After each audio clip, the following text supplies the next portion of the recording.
Good afternoon, everyone here. That flying with Mike feels like an eternity since we've been on the air. But folks, welcome in. And today we're gonna just kinda, well, you may get to relax and enjoy this ride. Me, on the other hand, this will be flight number 2 or 3 with this plane. Yeah, you're seeing it, folks. Pan Am DC-3 on the line, KSFO, as it says across the top, we're headed to Los Angeles.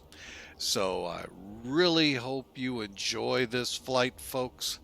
It's definitely gonna be a new one for me, and I forgot to download something, so bear with me one moment. I gotta remember how I found it. So, just helpful tips with this aircraft. It's called flying with the numbers. That's how you have to fly a DC-3. And, well, quite frankly, I don't know what the numbers are off the top of my head, so I need this cheat sheet. And I'm not finding it easily. How about that? Come on. You know, you find it easy at work, but you just don't find it here that easily. If I don't find it in this search, I ain't gonna worry about it. We'll just do our best. That's all we can do. Oh wait, it was. When in doubt, look at the source.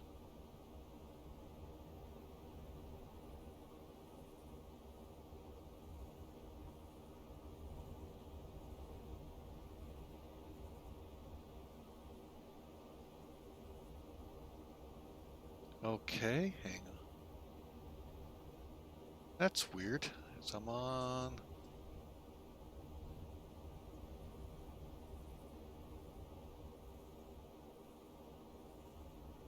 Okay, oh, there it is. Was right in front of me the whole time, folks. You know, it's just gotta love it. All right, so we got that ready to go too.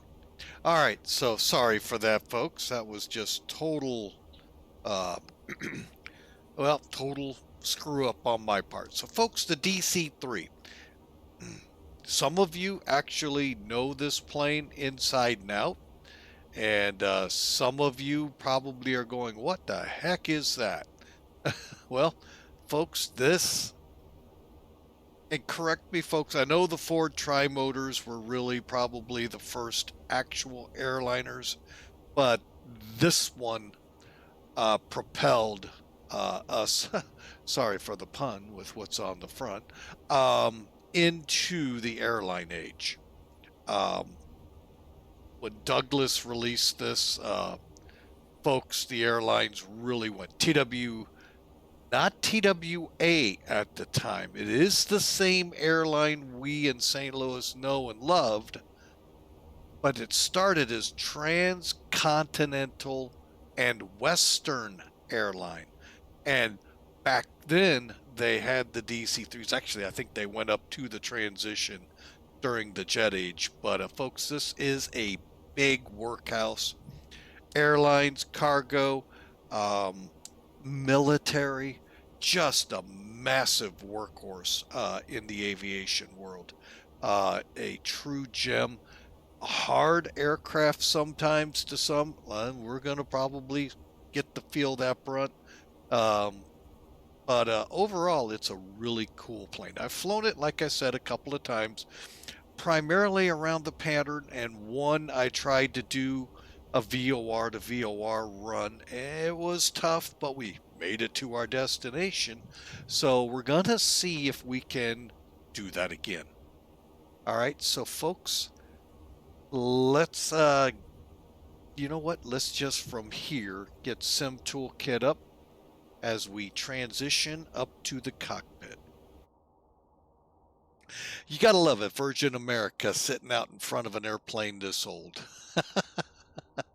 Oh, I wish I knew the guy's name that runs Virgin American. He's probably going, well, did, because they're no longer. But yeah, the scenery isn't just up to par with the 30s. So, but I think we're at the right terminal. I think where it all started at SFO, not for Pan Am, but for the mighty SFO airport. All right, and as I promised, let's get into this pre-flight here. All right, there's some toolkit for you. Now,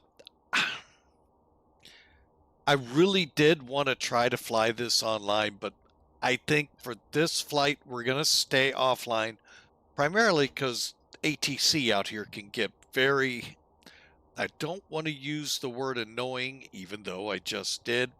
But I don't want to run into a position where I'm not able to do something they want me to do. Because, folks, this is strictly, I'm doing this, going to be the best that I can, VOR to VOR, and in my flight plan would tell them that, but you know, these controllers out there sometimes don't read all of the flight plan and understand, no, that can't be flown at all. So, and shame on them. If you want to be like us in the pilot role, you should know your role.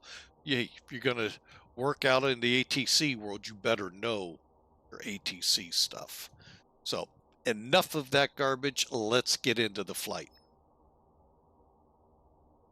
Okay, SFO folks, down here to Los Angeles, and it looks like we have a little weather attacking us at both sides, although it looks kind of clear here.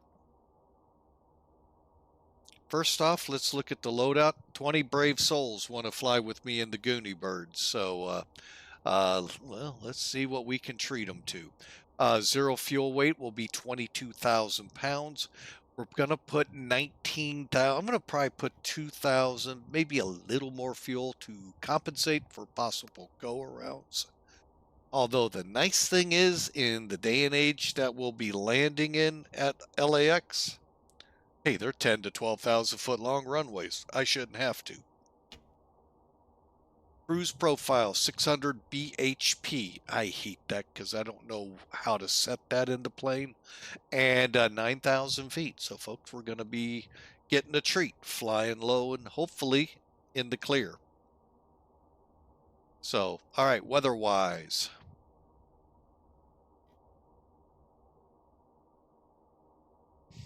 All right, coming out of SFO, takeoff will be on one of the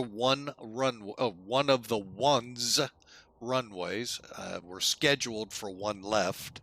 20 at 6, 10-mile visibility, so that's cool. Broken at 22,000. Ceiling here, beautiful.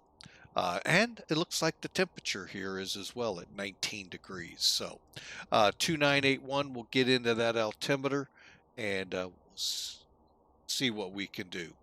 Be right back, folks. Wife has a call.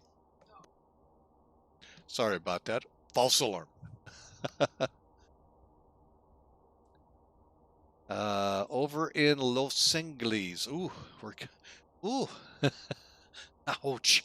2100. Oh man, this is gonna be challenging. 2100 foot overcast skies, light drizzle, 7 miles visibility. Oh yeah, oh yeah. Oh boy, 24. We're coming in on 24 right, so yeah, that's just this could be definite fun, folks. So, oh Lord, have mercy. What did I sign up for today? So there you have it, folks. That's our flight. Oh yeah, this is definitely Cat 1 flying, folks, and we're Cat 1. Don't get me wrong. I was a private pilot when I was actually current. Just need some flight time with an instructor and some ground instruction. But yeah, instrument will be interesting and challenging. So get ready, folks. Welcome to Flying with Mike. All right, sim toolkit's down. Here we go, folks. People are boarded. I'm going to go ahead and get out here and let you all get a look at the Goonie Bird. That is the nickname she had in World War II. Carried on through the rest of its life.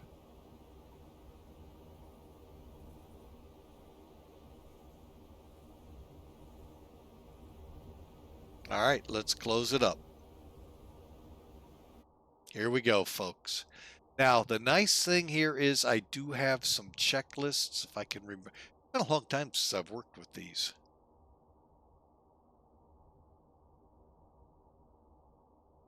All right. So bear with me, folks. Again, I'm really green with this plane, and we'll see what comes about. And I'm just getting some cheat sheets up here to help me.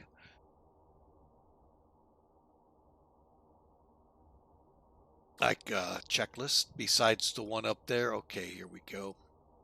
All right, so let's look at it. Doors are closed. Boom. Battery on. All right.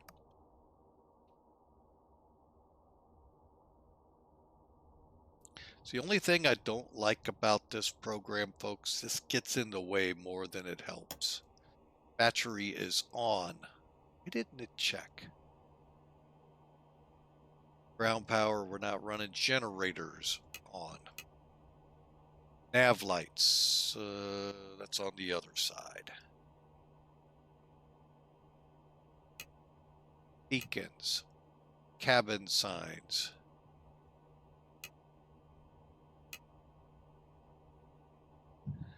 And ignition master.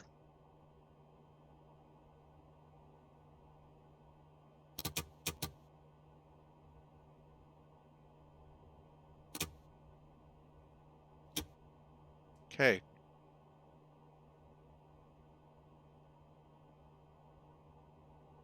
Hang on, we're going to go ahead and turn these off real quick. All right, real quick, get up here. Let's load this plane. We said 1,900 pounds, I believe, in the payload.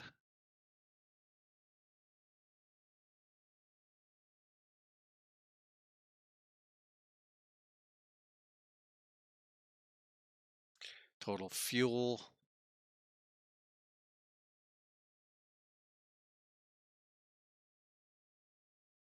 Got it backwards, folks. 4,600 payload. I'm going to stick to that. 24, that makes me feel a little better. Okay, there we go. We're reset and ready to go. Magnetos both on. Fuel quantities, carb heats all set. Prop controls. First thing we got to do is get the props.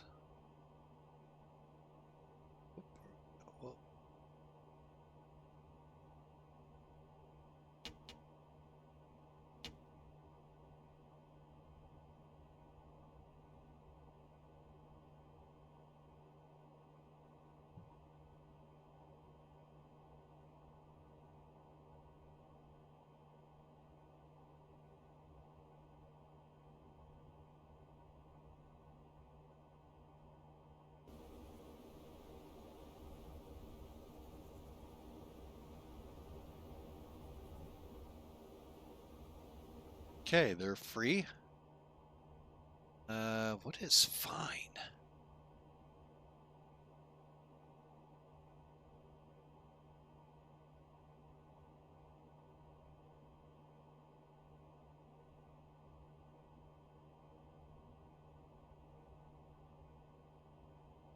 I hate this when it doesn't tell you what that is. I think we're fine with them forward all the way.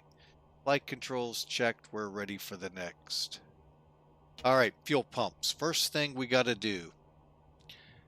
And this is where I always had the trouble with this plane. Oops, actually, we start over here first. get your fuel pumps on. Come back up, or get your fuel tanks turned on. Fuel pumps on. Aux are on.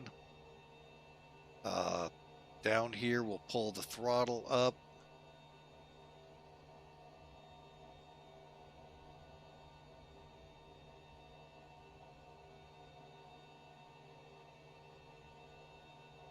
Okay. And mixture auto rich.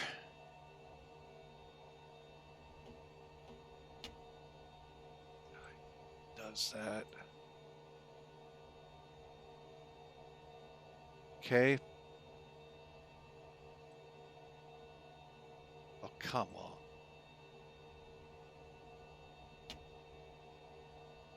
Okay, and we're just going to go this way. Starters to engaged.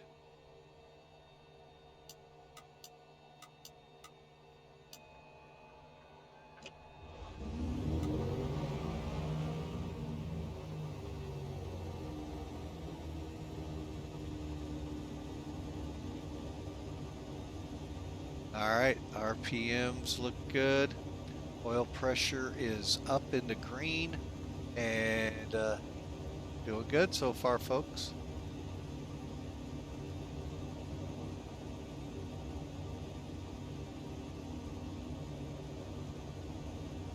Okay, fuel pressure's up.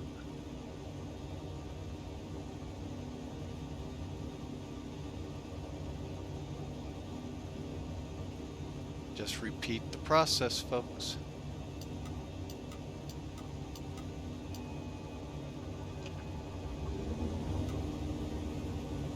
How about that? We're up and running, folks. This took me an hour one night ago. We did it in record time, folks, 20 minutes. All right, so we're gonna let these engines warm a bit. Let me spin it down here now to checklists.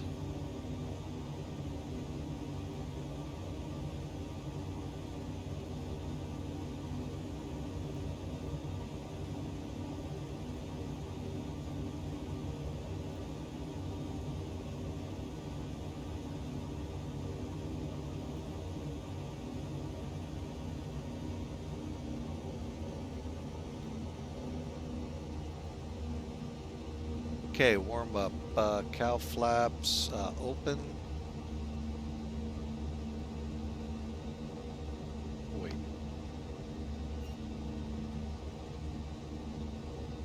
And they are.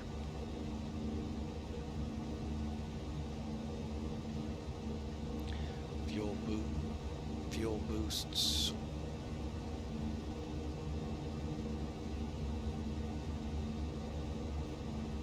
Okay, and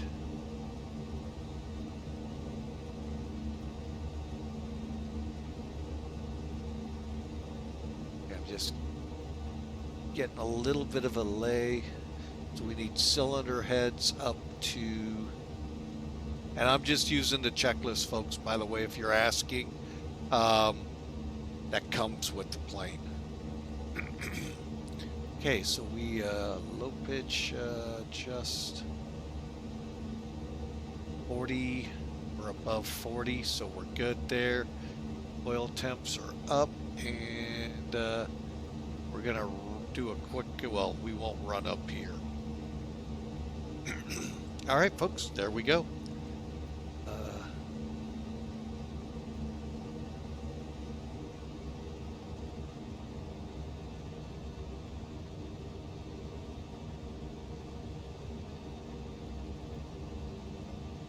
This is the one thing I can't ever remember. Are we uncaged?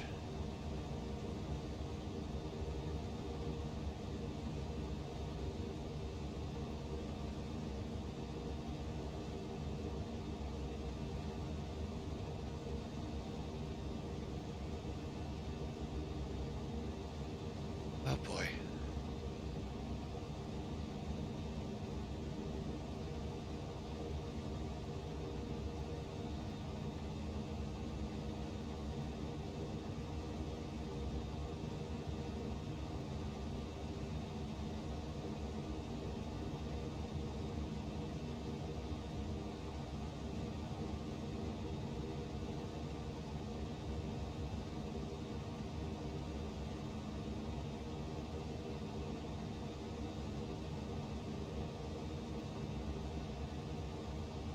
Okay, apply carburetor heat not.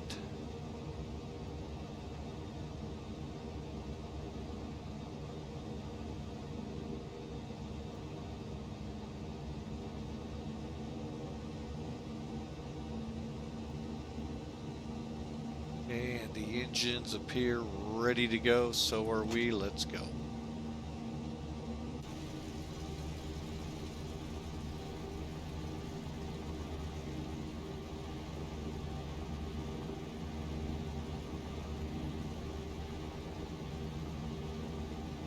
There we go, folks. We're taxiing to 1.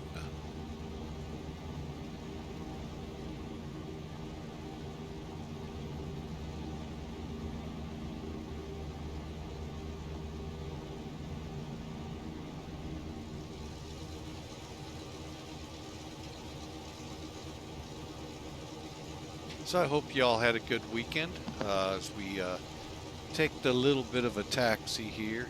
Easy on the brakes always, folks, with this plane. It's similar to when you push back in like this, or power back in the 727s or the MD-80s.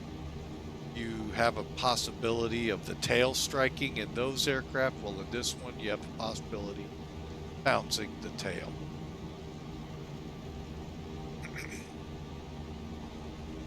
All right, so we are in the taxi phase.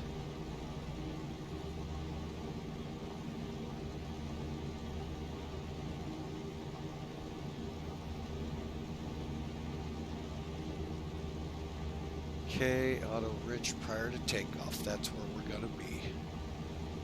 You can see, as the pilot, you really don't have a lot of visibility when you're in a tail dragger. We do, because we have the auspice of cameras.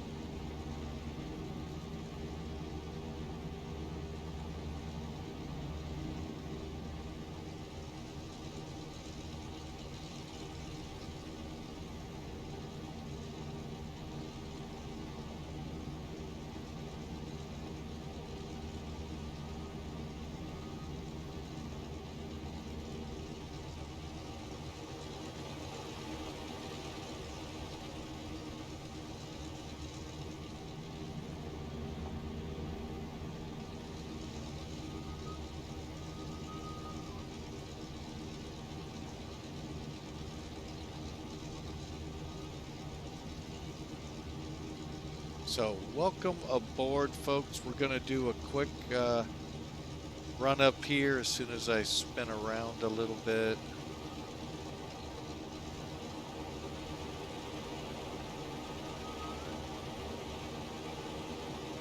All right. Here we go. Let's take them up to 1500. And I'll be right back.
All right, folks, we're just doing a mag check.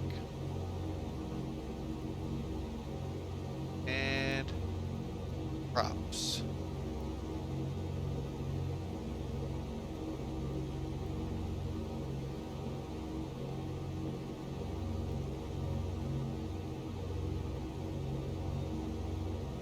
I say cautiously, folks.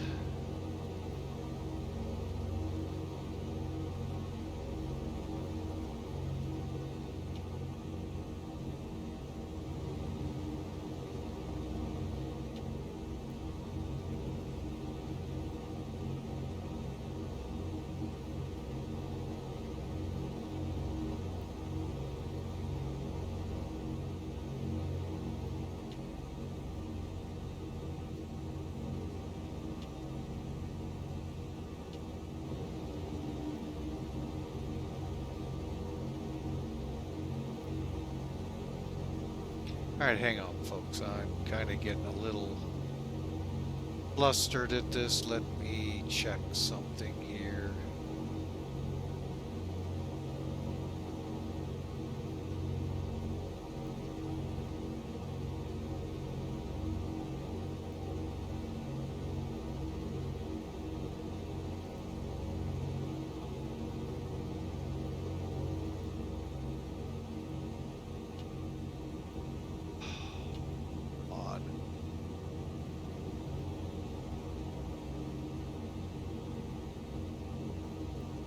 I am to the point where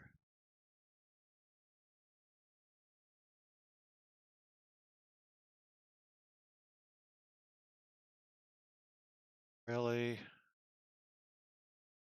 had something set up for this.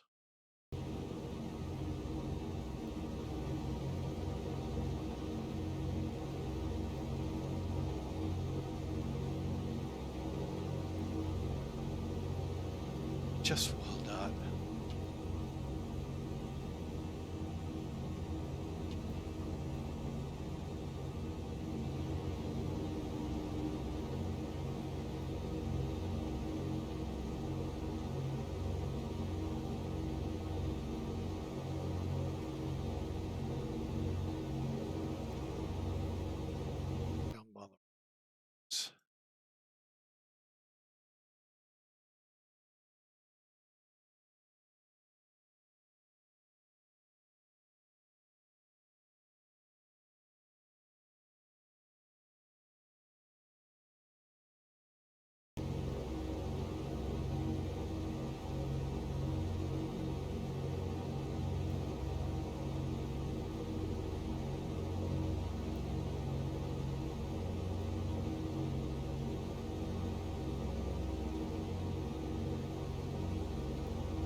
Well, folks, this worked. I could trim the props and all, but it is just not moving here.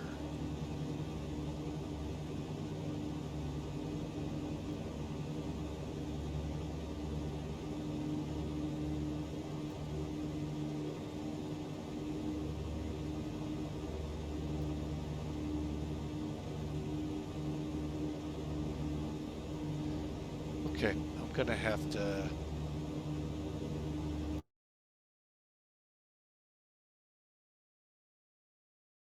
bear with me. I had a bad feeling this would rear its ugly head.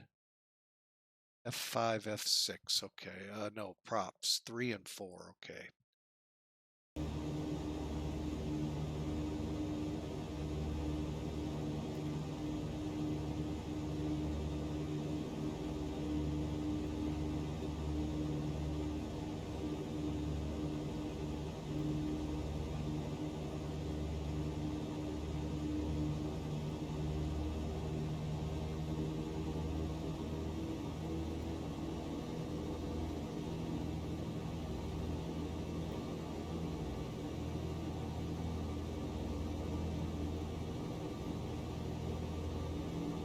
Okay, we got it figured out. All right.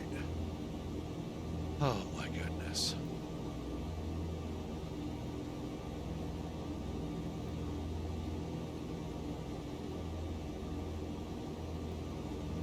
All right. Now it does have an autopilot, by the way, folks. And I tried using this once. It was very cumbersome, very difficult. So we'll do our best here.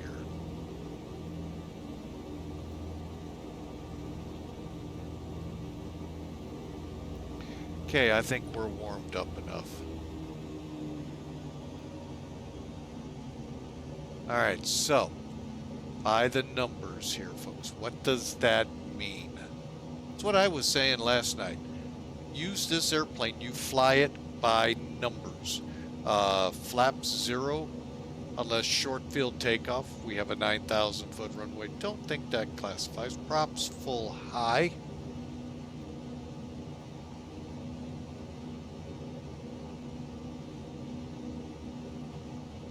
Okay, they are now.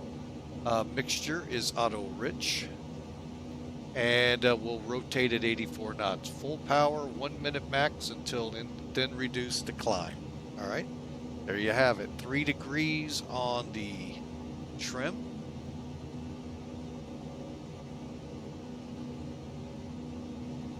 That's 3 up.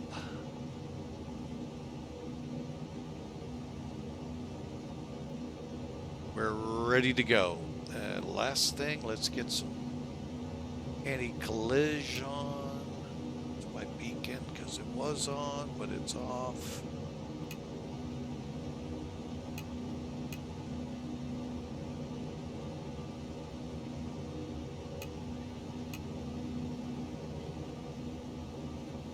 To me, those are some pretty important gauges right there. Here we go. San Francisco traffic, Clipper 13 departing, runway 1 left.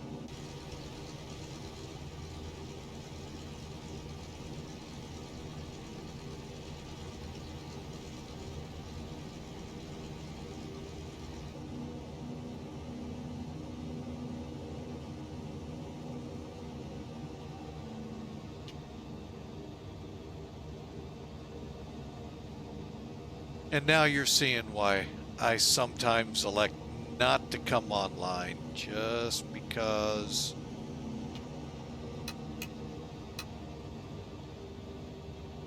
okay.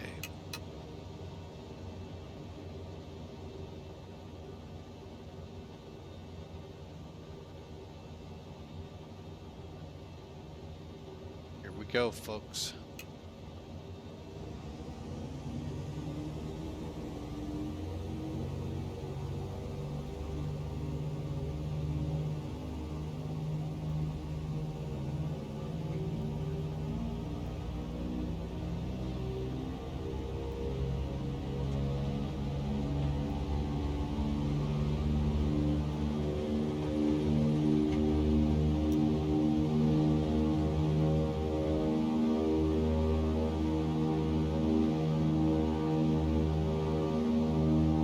Up and away we go. Okay, now with prop planes, folks, be careful because it takes time to recycle gear. So you want to make sure you can't make that into the runway, and we obviously cannot.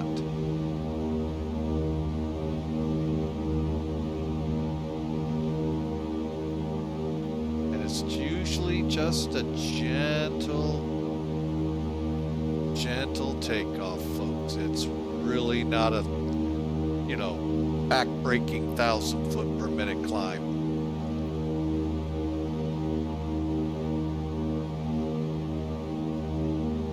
Okay, so power settings, 36 and 23. 36 on your manifold pressure, and always watch the airplane. So 36.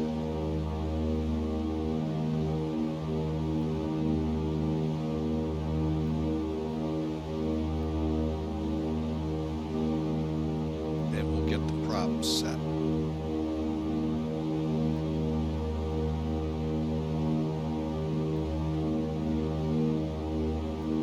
ahead and start our right-hand turn here, folks.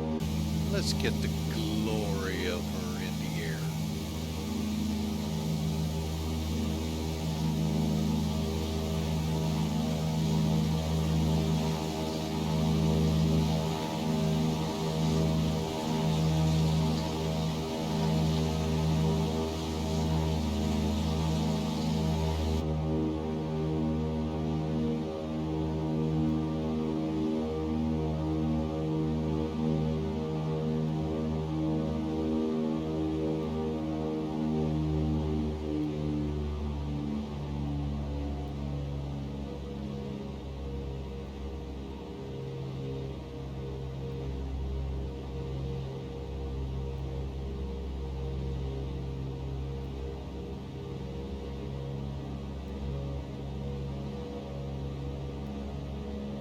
Okay, we are now on course, folks. Well, just about. We're about to make our turn.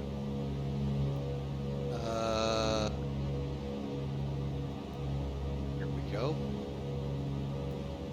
And let's come back. 9,000 feet, folks, is where we're headed.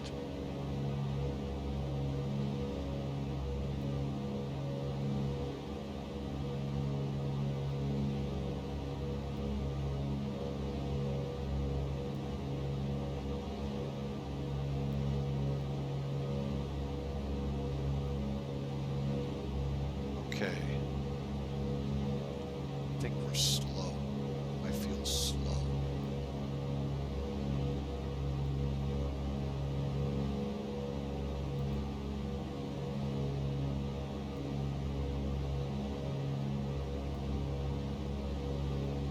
Okay.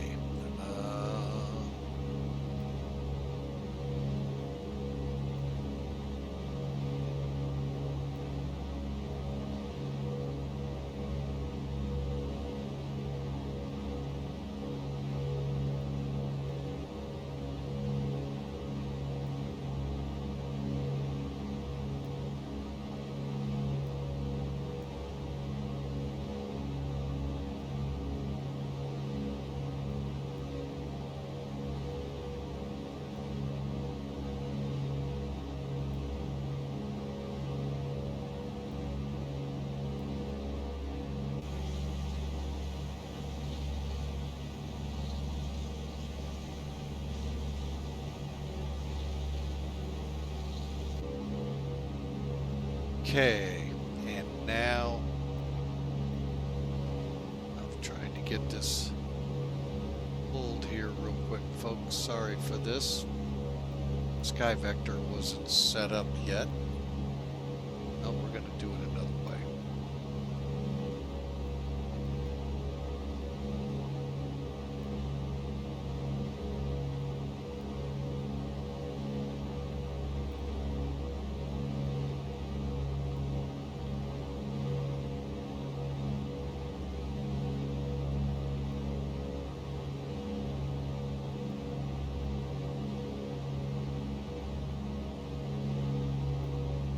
Okay, give me a course 128.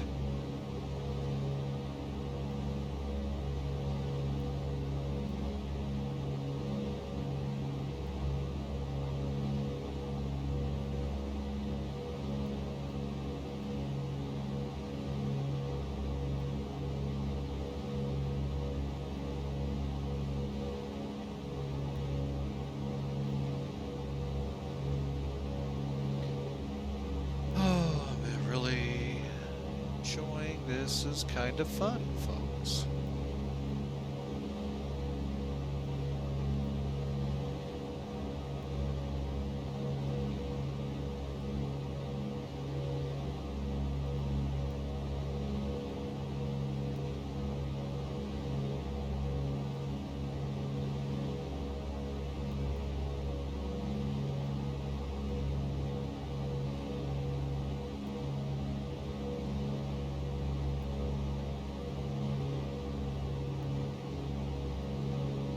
Okay, so we are on our way.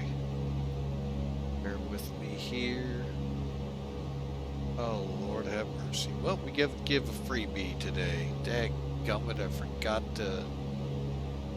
I set everything up and didn't set it up in good old Pan Am. So this will be a freebie flight.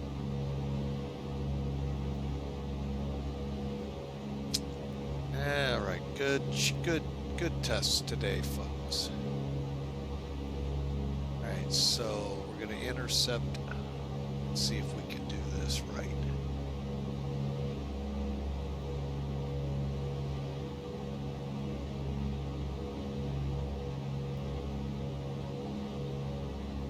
All right.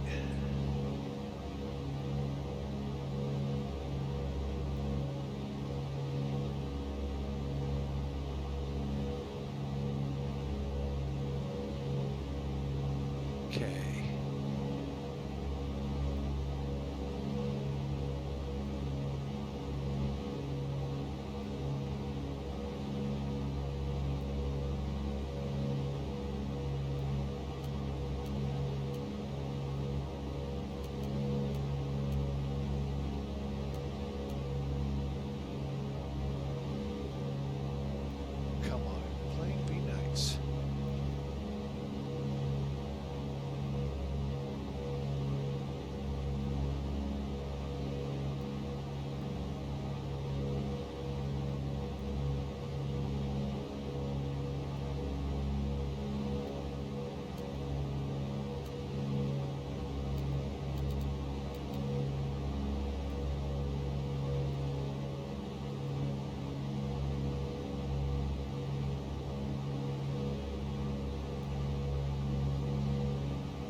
Okay, got it.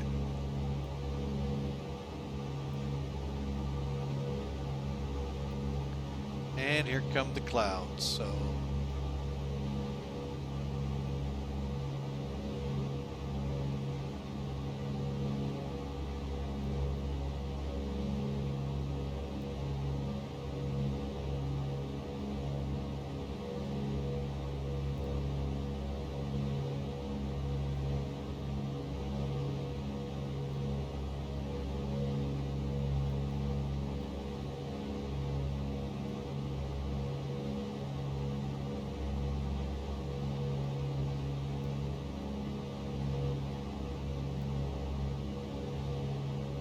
All right, coming over here to intercept the course to get over here towards LA.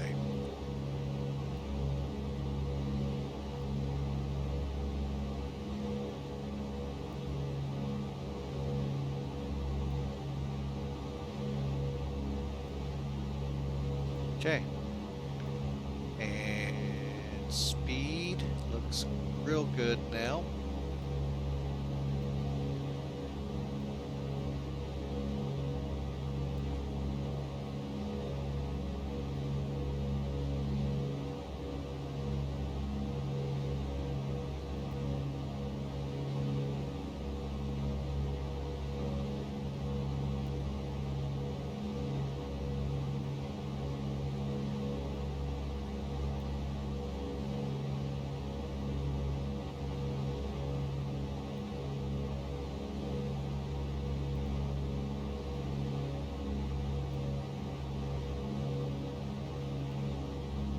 Okay, there we are on course 128.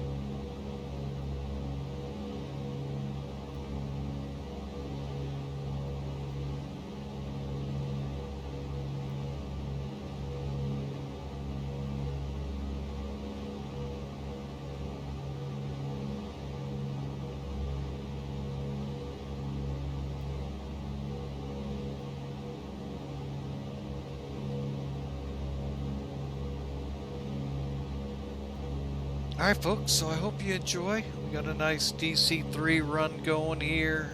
We got about a 2-hour flight down to Los Angeles.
Okay, Avenal is dialed in.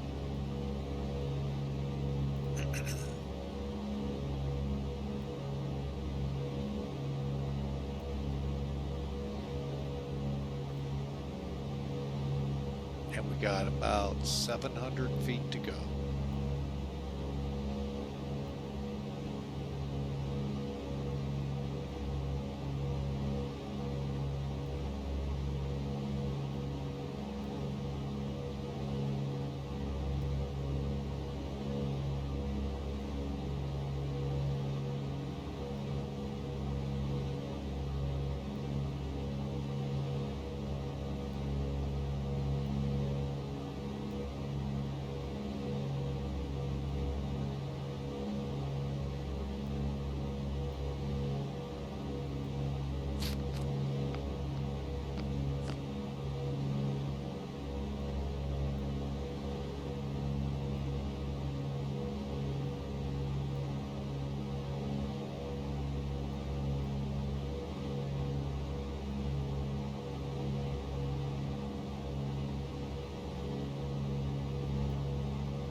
Okay, max is 30. Still and 20 on the RPMs.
Back down here to 9,000. Actually, I want to check something.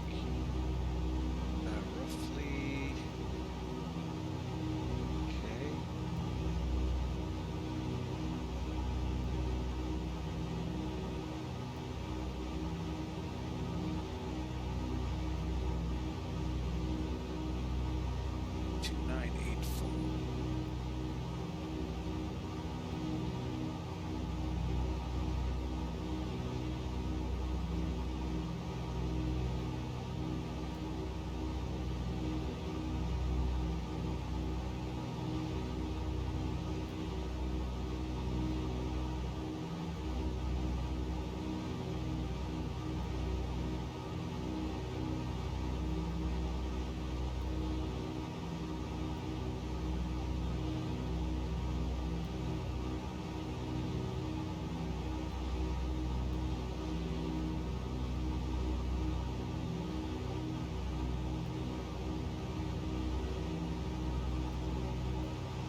All right, I'd set the altimeter, but I don't see where I do that.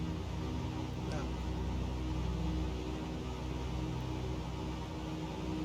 All right, folks, again, this is kind of a first look flight, so yeah, I expected problems. I really want to get that autopilot turned on, but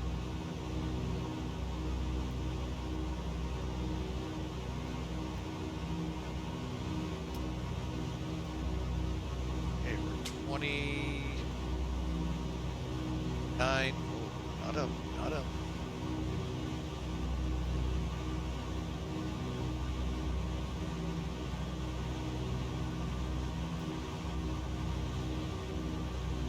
Trim for the speed, not for the altitude.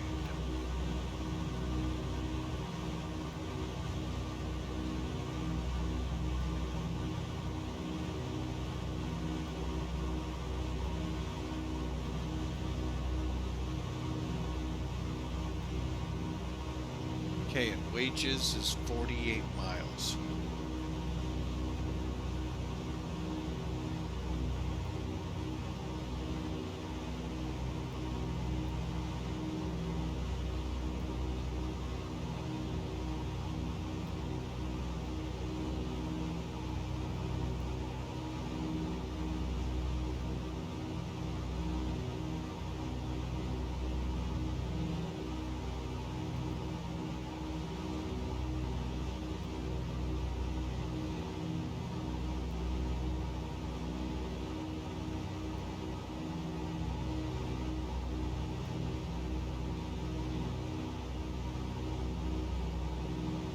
Okay, just try to keep that needle straight. It's right next to that red message sign, and allow the plane to ease into cruise power here, get the speeds stabilized, then we'll trim up.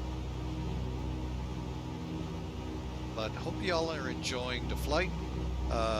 Like I said, this is just something impromptu, folks. Being that tomorrow is D-Day, I thought at least let's try and get a C-47/DC-3 flight in. May not be over in Europe where I really want to do it, but hey, we're at least doing one. Though it's a freebie to Pan Am. All right. Don't like our course. Or if that's due to the winds.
Hey, I think got her trim that over nose high.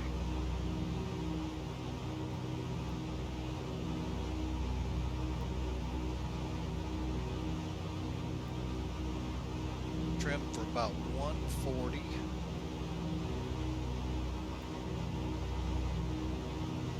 Low pressure looks good. All of our numbers are looking good, as it says to fly by the numbers. All right, we're coming up on Avenal, so I am going to get us on a heading. And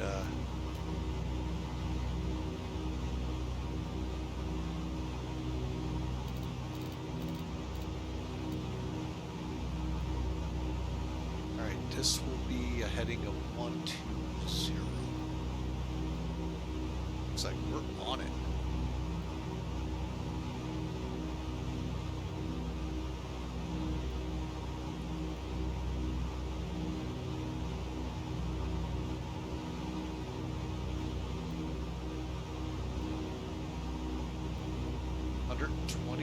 Miles, a little off course, but not by much.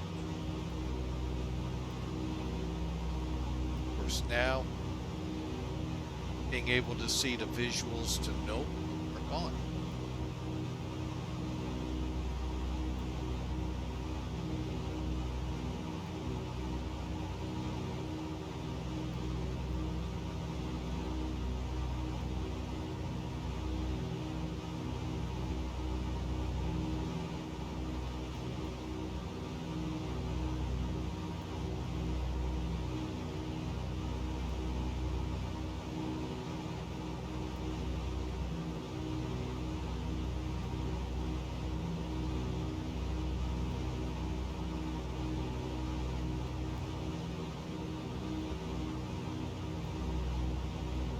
All right, folks, we are hitting our first waypoint wages. 9,000 feet as planned. Blistering speed of 140 knots, folks. Welcome to the good old days.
Alright folks, we are still in level flight for the most part. Hey, Black Fox 403. Yes sir, look at that great graceful plane with the loose nut behind the wheel. I can't give it any justice other than to, you know what, just do this.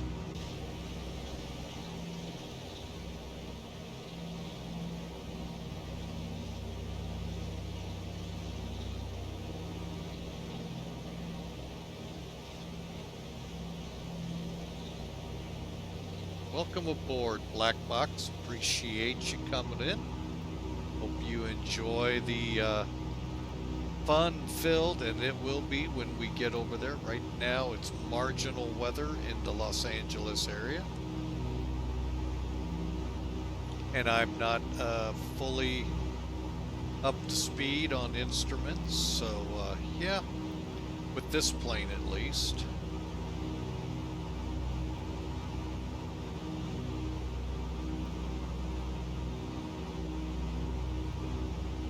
Still getting high. Why can't I keep it down there?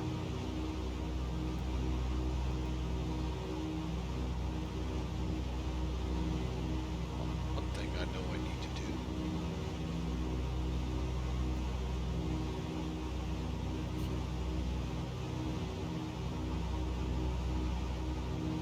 Forgot about those guys.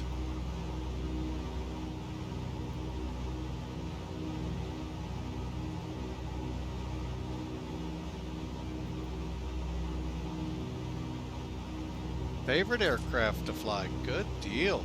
Well, hopefully, tips if needed. I hope you stick around, because I am by far no DC-3 pilot.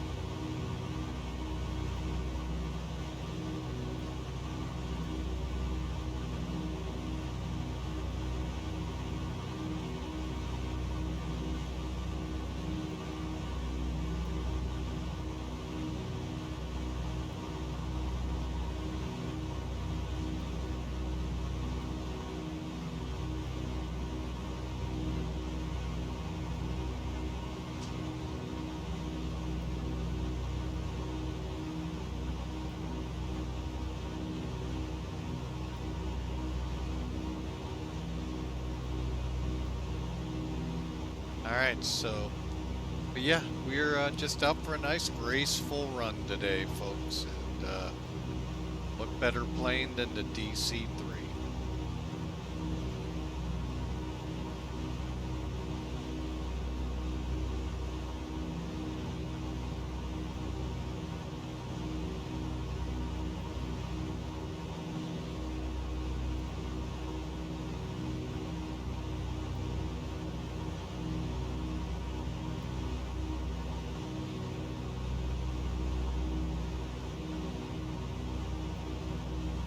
Alright, we've got 105 miles to Avenal, folks. If you're familiar with the Los Angeles area, that's really the start of most stars in the Los Angeles area.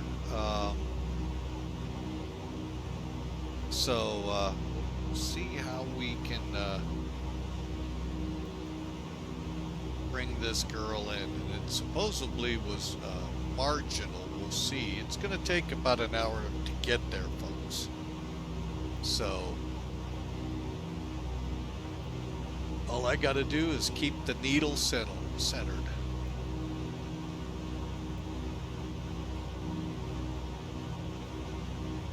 And hope it's not trapped again.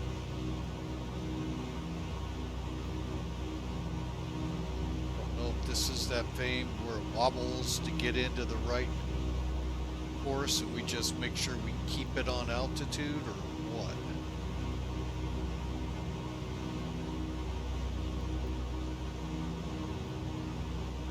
Probably the or what.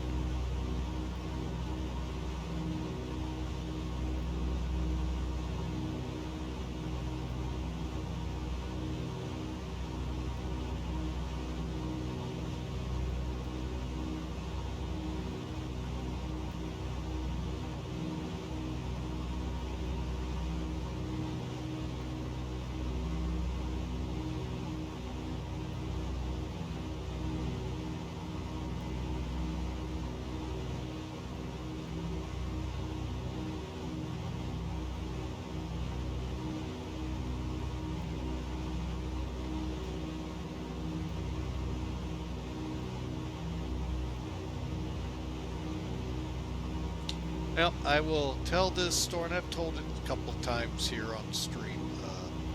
Way back in the day, back in the 1980s, I went to college at Ohio University. Known mainly to a lot of people for its partying, but I was trying to get a degree in communications with a sideline with aviation. All right, so built up a lot of time there. I think I got up into the 100s of flight time because I'd already gotten my private before going up there. So, however, once you got your commercial, I think it was, well, in the course you got commercial instrument at the same time, or as soon as you got your check rides. They had a Goonie bird, folks. They actually had a DC-3 that they flew many of the teams that Ohio U had around in. And they offered up the right seat to most of the students who had proper qualifications. And never got a chance. Boy, that would have been fun to say. I got hours in a real DC-3. But yeah. But it was fun times there. Sad to say I never got any of my degrees. But I can say it's sad to say, but really isn't. Because, life, sometimes folks, we look at it in the short term and say, oh my God, now what am I going to do? Well, you actually said the first thing right in the beginning by saying, oh my God. And, God is opening a door for you. And boy, what a roller coaster still, yet, don't get me wrong, But in the end, I've got a great life, great family, great wife, and I can't complain. I mean, even though I didn't get the dream of flying a 747 accomplished, I can fly it here all the time. So, just some, when things seem down, just some things to think about, folks. But yeah, I had the chance to actually, I didn't get the chance. Had I stayed around, I would have been. The OU, the part that I told you about that OU is well known for, the partying, yeah, that's what was my downfall there. Well known back then in the day for its the parties.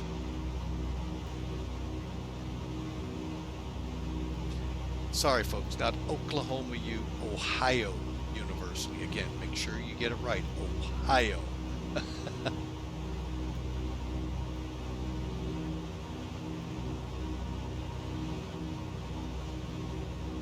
All right, we are still on course. Amazing. We're flying this. Folks, I don't have the autopilot on.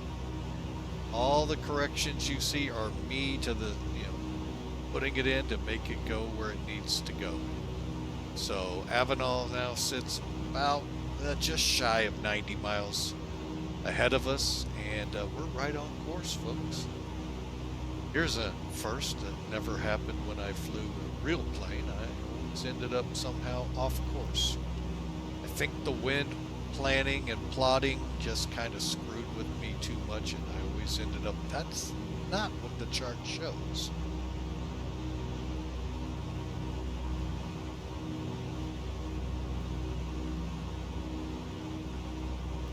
Alright, looking at our gauges, we are by the numbers, as they say you fly this plane, and trucking along.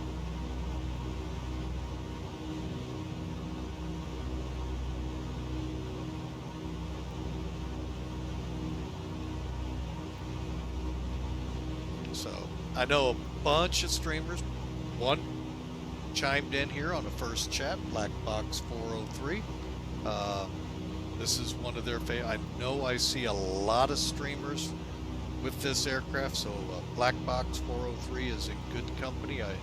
I've watched Slant Alpha flies these a lot. It's just, I mean, I do enjoy it. It's just I don't understand a lot of it, and that's where I run into problems. And that's why, folks, you don't see the A350 or the 787. I don't understand a lot of things about the aircraft, and when I don't understand, I don't like flying them because I get into trouble. And well, we're gonna see what kind of trouble I really get into here. Wish this aircraft was flyable over in XP11.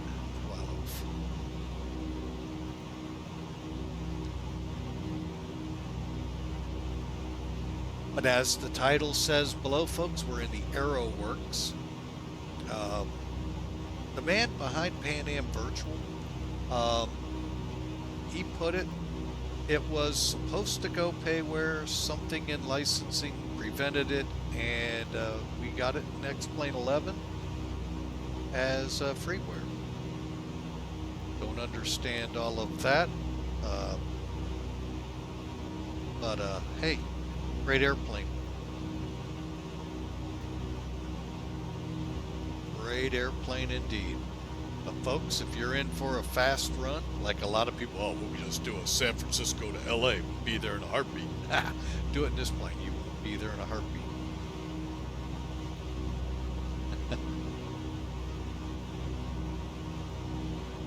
I think by the time we get to Avano, you might be getting down to Sadie and getting ready to make the turns for downwind to the runway of your choice. See what I mean? I'm hand flying it, folks, and blew through my altitude. Blown my check, right?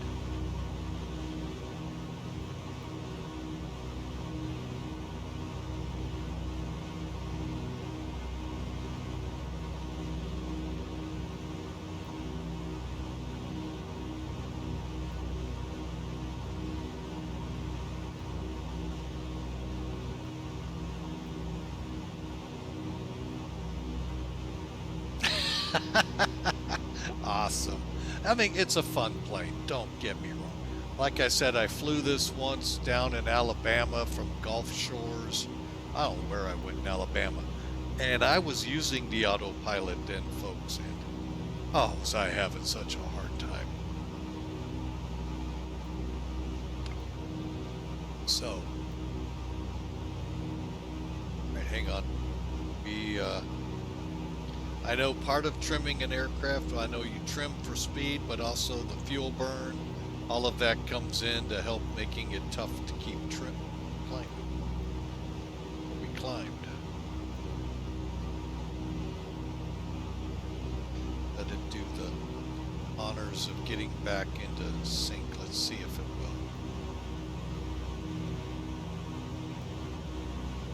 How am I doing on course? Oh man, we're looking pretty good across the map. Going down, I don't want to see you bounce. I know you're bouncing up because the speed up.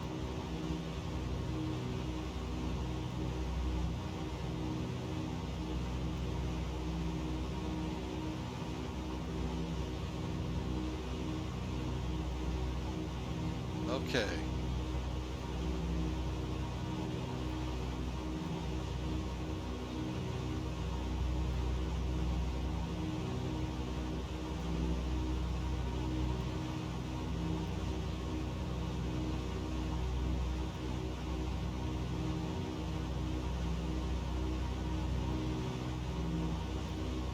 Oh yeah, fun times here, folks.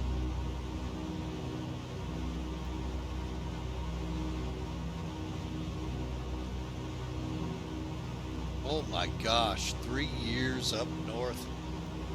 Wow. Yep, yeah. Awesome, awesome. Up north for FSC. Lots of hours and fun. Oh, I'll bet. You wouldn't have been flying them Buffalo Bill runs, were you? Churchill to Rankin. Is that up in Canada or over in Europe? Something tells me that's over in Europe. just by the name Churchill, sorry.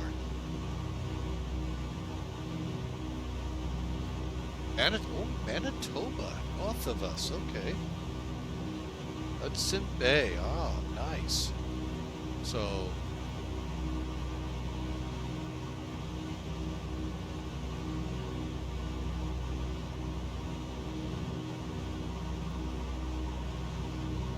it's definitely a unique plane today. Back then, folks, this was state of the art at its best. And it's some interesting, if you come over to the Discord channel, you'll get some interesting history lessons with Pan Am and TWA, which actually started, as I said in the beginning, Transcontinental and Western Airline or Airways, and would morph into TWA later on. In the 30s, that's what it was. Matter of fact, up until pretty close to the jet age. And this was one of them that put them ahead of others, because mostly at the time they were flying the tri-motors. And then the TWA story goes on, but I haven't gotten all the way through Pan Am yet. So a lot of great videos, folks. And I don't know if I got Pan Am up there. I know I posted it at the Pan Am virtual site. Just some really interesting stuff on how the early airlines came to be, and why many of them didn't make it to the turn of the century. TWA, by the hair of its chinny chin chin, made it to the turn of the century, and then died.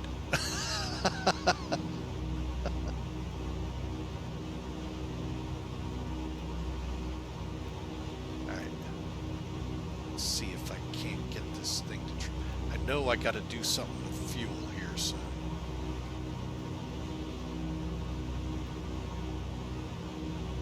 That's the other thing. I like my jets because they tell me my fuel tank's real easy at a quick... Oh, great. Throw clouds at us. These, it's a little bit, not challenging, but for me, challenging. No, it's right here.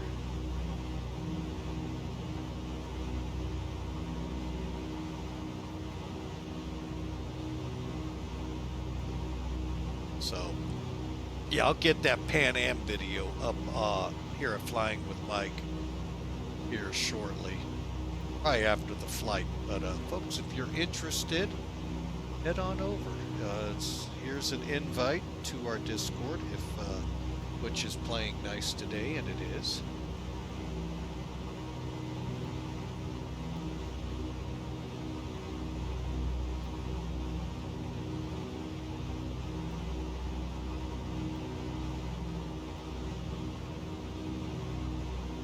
And I'll tell you, the one thing that made me real jealous when I flew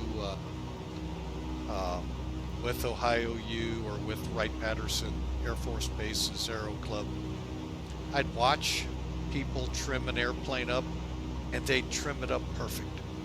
They could literally let their hands off, and the plane did what it's supposed to do. Act like it's on autopilot even though it's not. I, for the love of God, could never do it. I fought planes all the time. Still do, to be totally... I mean, I'm fighting this one right now. So,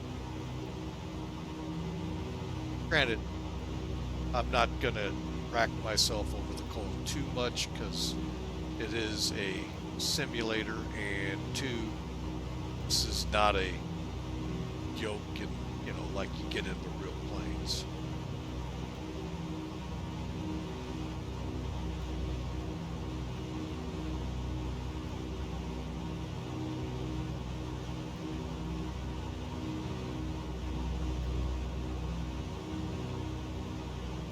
Alright, but for everyone new to the channel, welcome aboard. Hey, we'd love for you to smash follow. Hey, you'll know when we fly next time. This is going to start flying a little bit more with us. You know, we do have the reciprocal flight to fly back LA, unless there's something pretty cool in LA for us to do with the Goody Bird.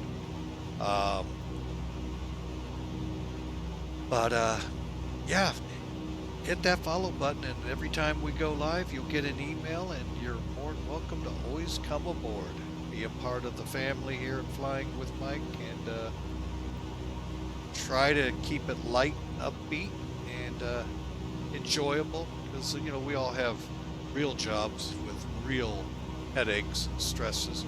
You don't need to come into a stream, and I try my hardest to park all of that stuff at the curb and come in here to, just like you, have fun. Although when we get on that inbound course in LAX, I'll probably, why is the plane doing this?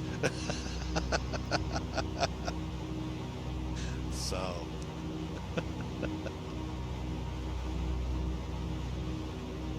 Oh wait, I hear they do that in real life with this plane, so.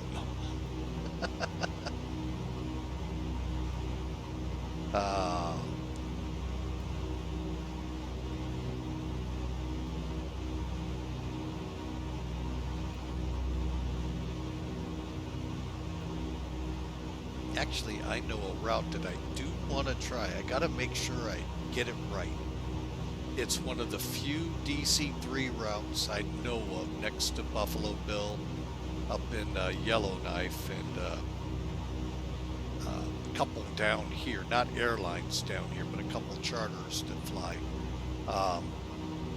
Is that one to Jersey Island, I think it is, where they have a couple DC-3s flying down there. So then that may have finally came to an end.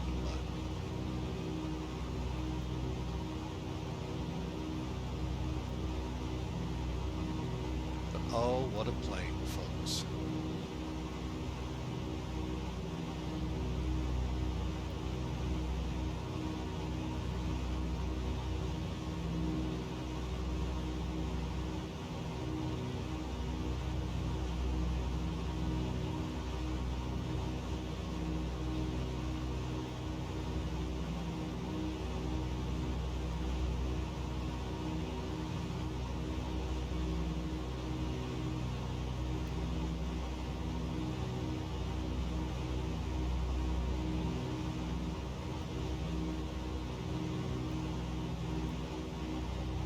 Tell you the one thing that's incredible, folks. Anytime you take the DC-3 up, or any radial type engine.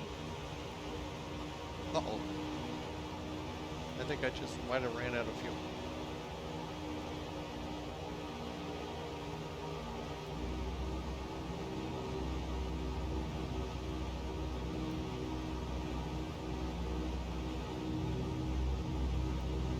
Told you, I knew there was a fuel issue coming. All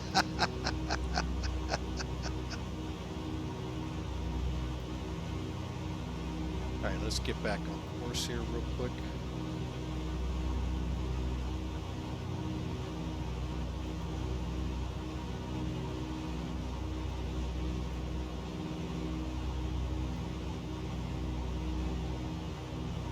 Again, these are the things I want to learn offline, folks, before taking this plane online.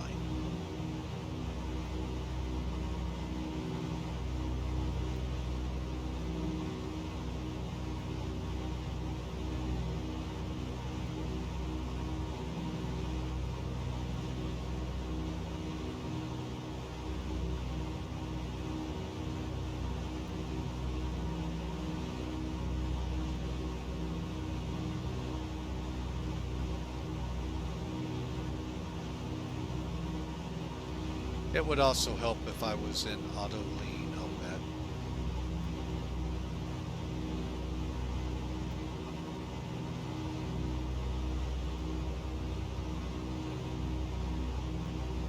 Okay, that did. Oh wait, I may not be. Try that.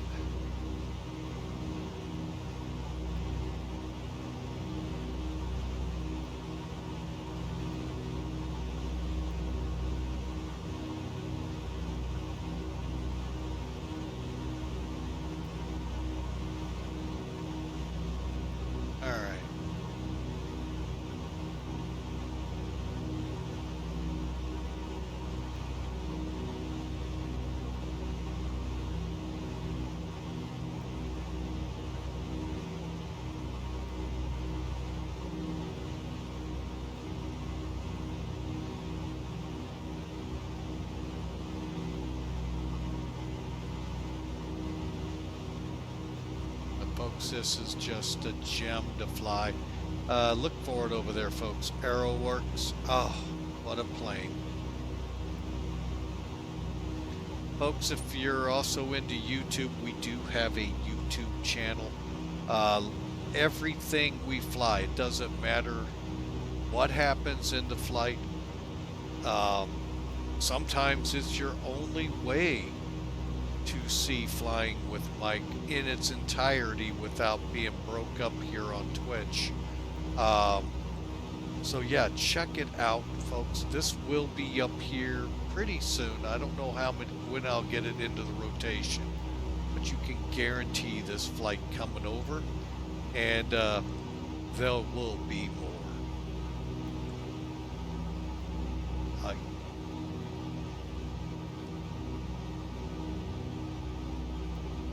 So, I'm just trying to get back up to 9,000 feet, folks, so bear with me.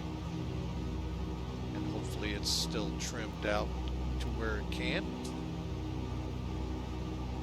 I have to learn how to do the fuel management on this plane. Again, remember, it's a two-man cockpit here, folks. So there's 9,000 right there. All right, so let's let her build her speed back up here in level flight. But it's a two-man cockpit, so there's a lot of work to be done here besides the captain here in this seat. Basically, overall, the plane, radios, and first officer working the throttles, the mixtures. I think there might have even been another person, sometimes a navigator, depending. But yeah, it is a lot of work. We're 40 miles from Avenal, folks. AVE.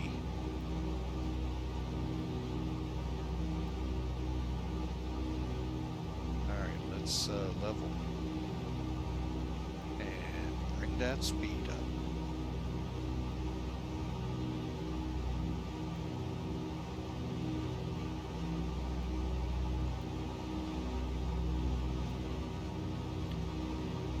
Okay.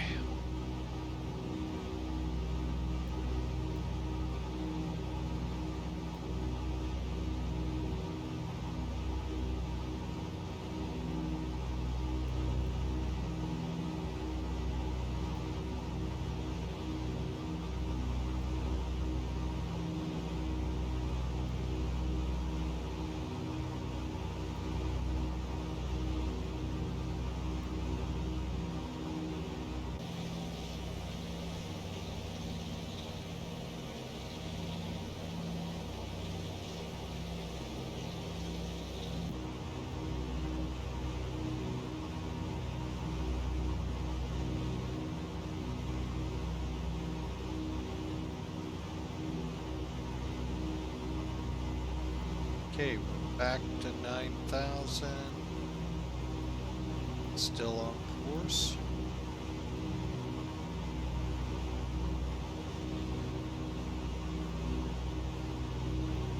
Speed is, I think we're trimmed pretty good for the speed. Now I just got to figure out how to do the lateral, and I'm pretty sure that's rudder trim, and I don't usually mess with that.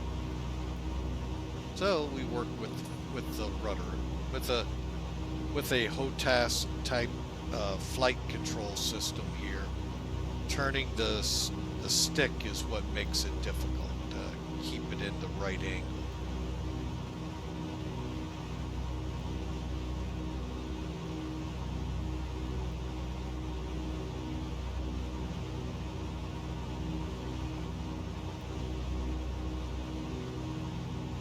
Okay, let me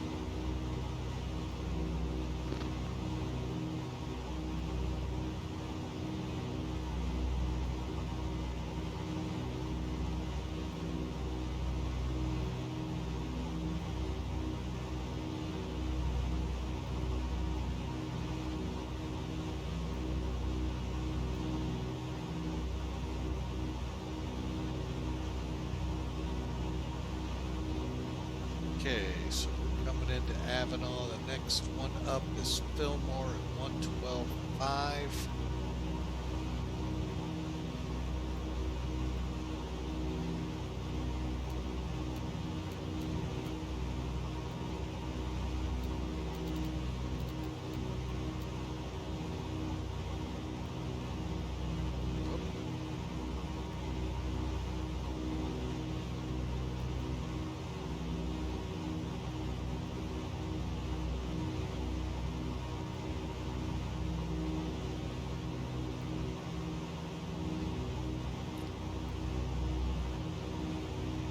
All right, folks, again, welcome in San Francisco to Los Angeles, Aerowox DC-3.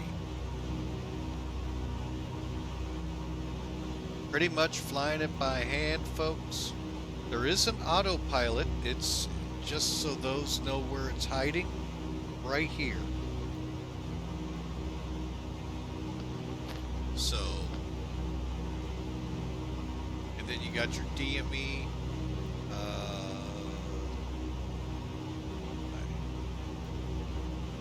So I don't think we're picking up Fillmore yet, but we'll come off on, what's the heading here? The SAD 8.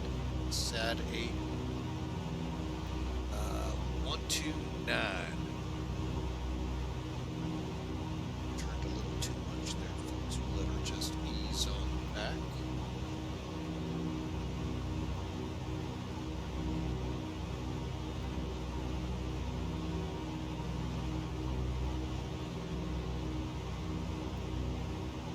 So I hope you enjoy a little different twist here on Flying with Mike. Let me get into why we actually canceled. And I did put in the caveat that we may come up. I just didn't know how long today was going to take. It started as all we were going to do is head over to Subaru. There was a recall of tires on the wife's new car. And it turned into something much worse than that yesterday. And what happened is she was headed somewhere, and the tire blew. One of the tires blew. And we called, or she called. I was at work. And Subaru roadside came out for the vehicle. Long story short, they jacked the vehicle up. Not sure if they did it in the right spot. They want to, or the individual wants to blame the asphalt. Sorry, it wasn't that hot of a day to soften the asphalt. And you're starting to think and understand the car fell off the jack with no tire on it, hit the ground. Did some damage, obviously, to the bumper cover. More importantly, did it do any damage to the wheel hub and rotor housing? I don't know. So we got it to Subaru today, and oh yeah, I really wasn't sure how long. They were quick to put us in a loaner, and quick to say they'll get the tires on. I gotta say something about, I don't care what car company. I love Subaru, don't get me wrong, but it's not just them. You do a recall, you schedule a car, you should schedule your parts. Obviously know what you gotta have. 4 tires. Hello. So, but anyway, so we have a loaner, and things are sort of kind of going the way I would think they should, but again, it's not me, and I'm trying so hard with the good Lord's help to work on controlling anger and all of that in situations like that. And so that is why I decided last night, you know, it might be best to just cancel so folks aren't, you know, strung along. Is he gonna fly? Is he not? And I know I'm being maybe a little presumptuous in that, and I'd like to think people were, but I know better. But anyway, I just wanted to do the right thing and say, it's probably best to cancel. And then if I do get the time, hey, great. We both get the benefit because I could use the stress relief, even though it really isn't a lot of stress relief. No, it's actually very fun to fly, folks. If you get a chance, folks, don't hesitate. Just because it's a tail dragger, just because it's props, just because it's an old aircraft, old historic aircraft. Folks, don't pass on these gems. They are so much fun to fly. And folks, you can take them into places. I took off out of San Francisco and I'm headed to LA, but you don't have to be restricted to that. As you saw Black Box, he flies up there in Hudson Bay with them. Buffalo Airways is all over Yellowknife with it. Folks, they are fun to fly. I enjoy. It's fun for me. Because I don't get on the plane a lot, so it's it's adding a lot to it for me because I gotta learn it, and it's fun. And I know Pan Am Virtual would love to get some time in this plane showing on their boats. So we'll file. Folks, I was tongue in cheek in saying this is a freebie for Pan Am Virtual. I'm gonna file a manual. Don't worry about that. I will, because I was dumb. Heck, I didn't even get past step 1 in setting the flight up with them.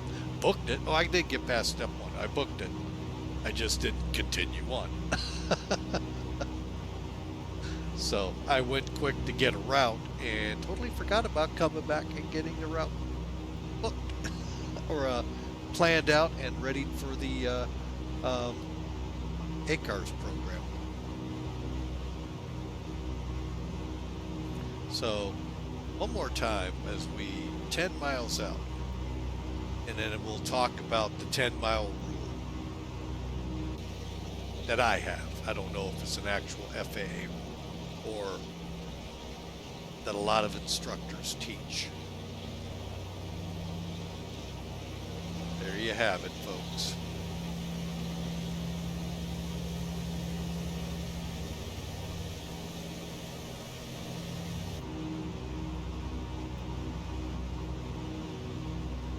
Okay, what do I mean by a 10-mile rule? Okay, folks, when you're flying VOR to VOR, VOR is great. It's line of sight, okay? Keep that always in the back of your mind. It's line of sight. However, in this case, I am right now 2 miles in the air. So that angle to it, you're going to start getting to where you're chasing that needle really bad. Pick a heading, stay on it till you get to where you think the VOR is. Then make your turn on course and slowly adjust to the course. Then once you get outside 10 miles, begin angling to get on course. Reason being, at this point, that VOR needle gets tough.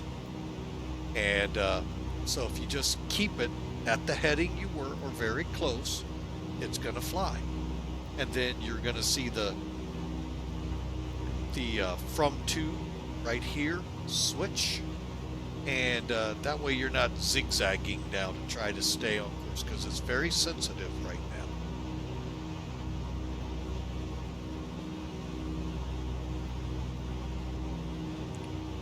And then at about the 5-mile point, I am going to actually begin turning on to my, I think I said 129 heading, or set it up for that and then intercept it. But yeah, just be careful, folks, when you're right over the VOR. It's very sensitive, so it's just best to stay on heading. Once you know you crossed it, when the from to happens, or to from happens, Make sure you're in that general direction on your flight.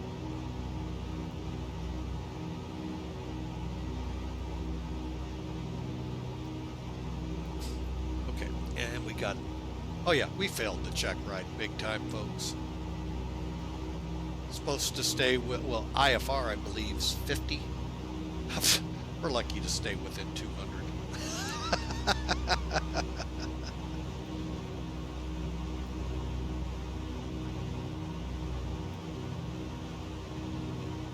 All right, so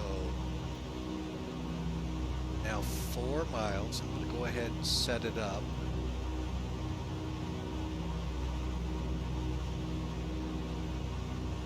Okay, and then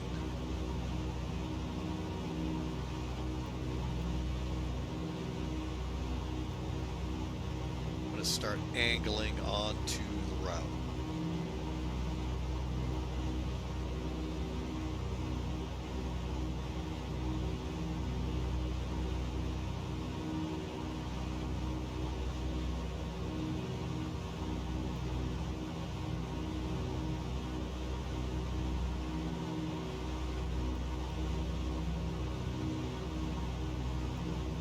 And then we haven't crossed it yet. Got about 2 miles. One, you'll see the 2 switch to from, and that's that triangle right here. And you'll see this number start ascending instead of descending. Much like my airplane. All right, and then Fillmore is still, I don't think, getting picked up yet.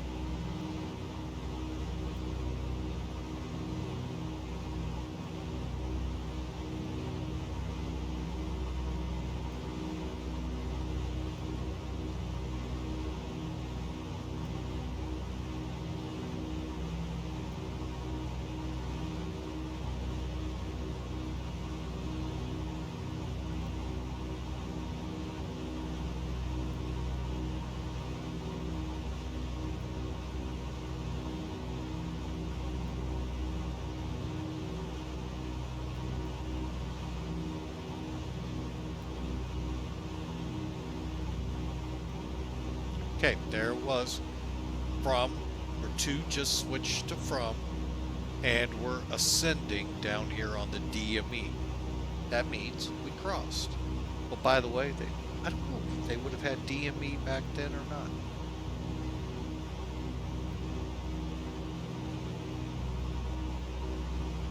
And for those new into the aviation world, it's the acronym for distance measuring. And I don't remember the code in the aircraft strip. There is a code for DME.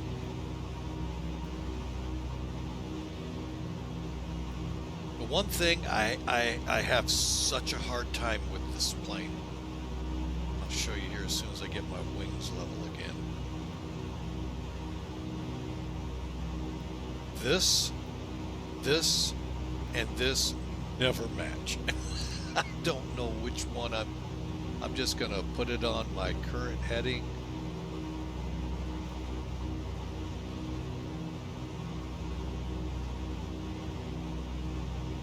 How about right there? That all looks like it's matching up. That's my hardest thing with this plane, folks.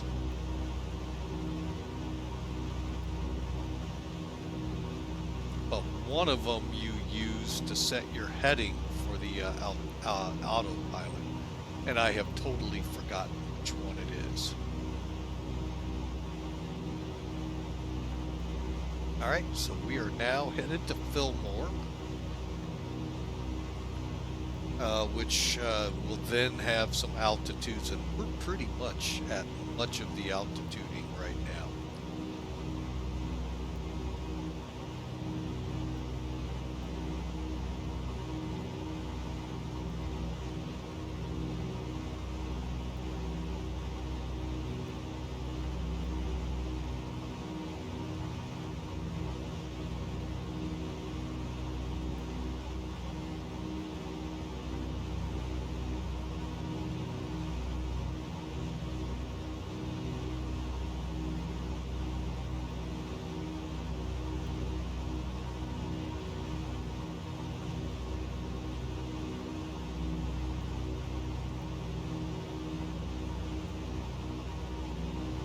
All right, and like I said, folks, we're just following the needle here. We're now still within that where it's still quite adjusty, so we're kind of just watching our gauges and just trying to keep it on about a 129 heading right now to wait for things to calm down to give us good information. That's usually after about 10 miles. More prevalent a little further back when you're higher up in the air. When you're higher up in the air, you're usually using other instruments than just the VOR to VOR.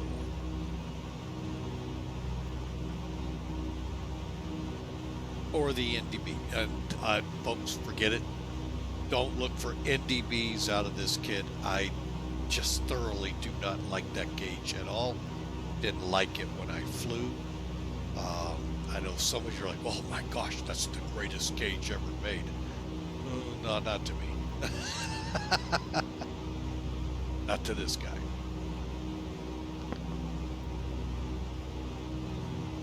Maybe if I get a really good instructor to show me the full ins and out of the NDB. I dreaded that when instrument training started in my flight way back when the wheels on this aircraft were actually stone wheels from Firestone. I dreaded NDB training. I was looking forward to learning it, but I also dreaded it because I'm one of those that would do the famous arc if you flew it by the needle to it instead of by winds and what have you to it.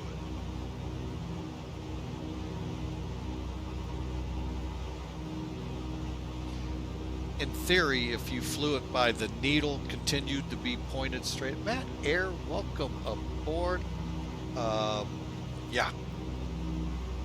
Welcome in, and awesome. Sound the trumpets. He has his private, folks, we have a private pilot in the house. Congratulations, Matt Air 1977. Welcome to the club. We love to hear it. Great job. So when are you going to fly a DC-3? That's only 2 Cessnas in one.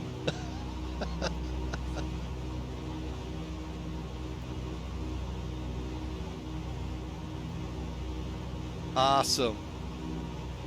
What a month we've had, folks. Back in May, we had one of our followers, bad attitude, became a dispatcher with an airliner. Well, became a dispatcher and then got a job with an airline. Now we have a private pilot on board. Outstanding. Real world, that is, by the way. We're all private pilots in the sim world, but in the real world, that is awesome. That's a feat. And it's a lot different today to become a private pilot than it was when I did.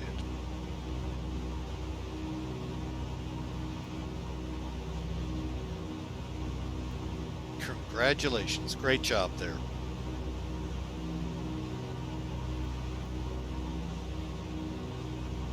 All right, folks, let's see here. Let me pull out my map here.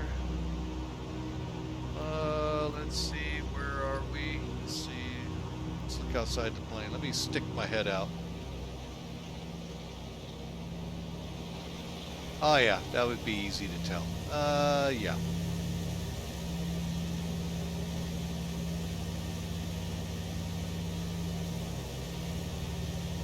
Oh, good thing is I got an airport here. Let's see.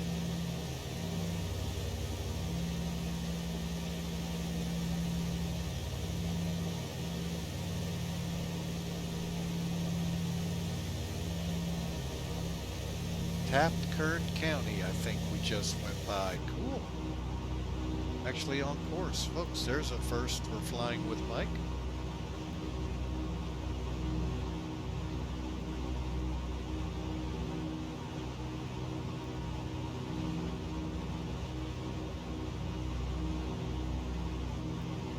Yeah. Yeah, instrument training is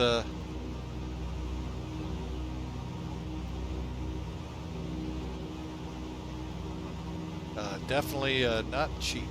Oh, and we've been descending again. Doggone it. See, blew my check ride.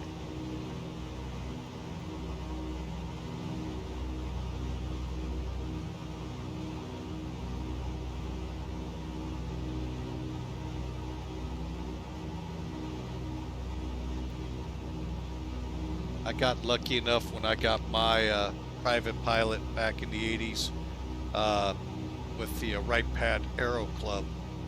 They had an opening for a janitor, which then pushed me, and then transitioned me, interesting, from the toilet to SOF. I think they're one and the same job. No, SOF is fun. I had a fun time at SOF. Supervisor of flying, that was fun.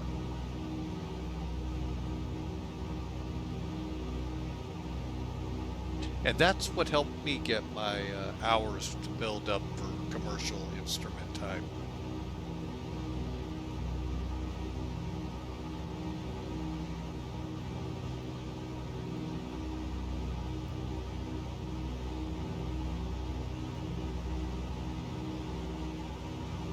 All right, we drifted a little bit off course here. Let's get back over here.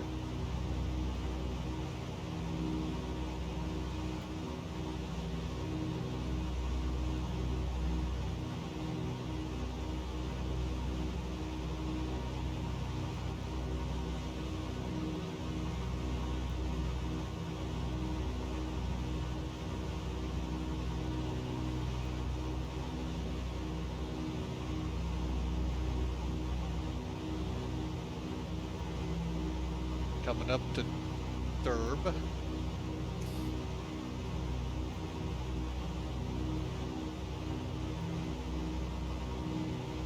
Now, again, folks, just if you weren't here for the very beginning, we are not on VATSIM, and you can see why. I don't want to be this badly out of position a lot of times with my routing.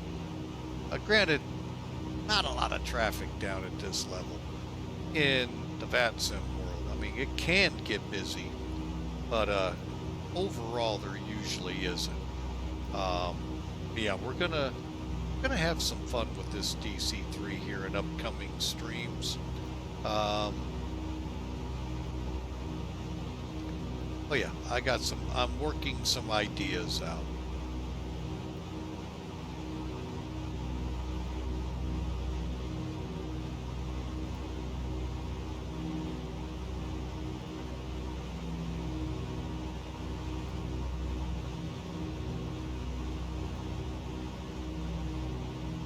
So currently we're on about a close to a 139, 140 heading course. No, this heading. As soon as that needle centers back up, we'll get right into groove. Now, to get the plane to play that way.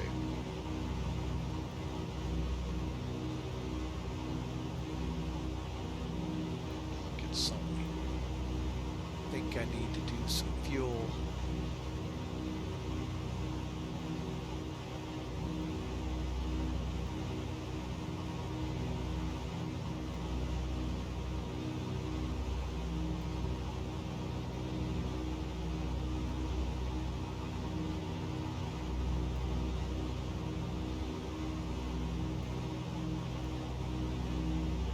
I have X-Plane 12. I just don't have this airplane for X-Plane 12. Believe me, I would have loved to have flown this in X-Plane 12.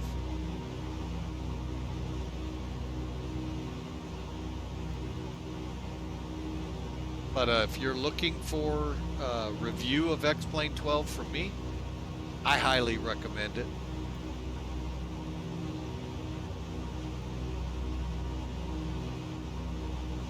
If one of the few, if any downfalls in X-Plane 12 I have for it, and it's not X-Plane 12's fault. It's just, it's new.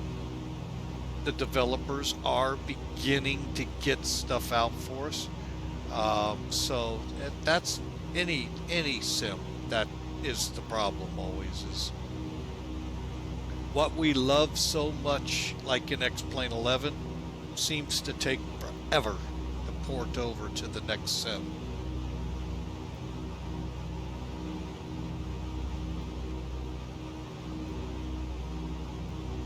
Stand by. The flying with... Oh, what's going on here? Hang on a second. I'll be right back, folks.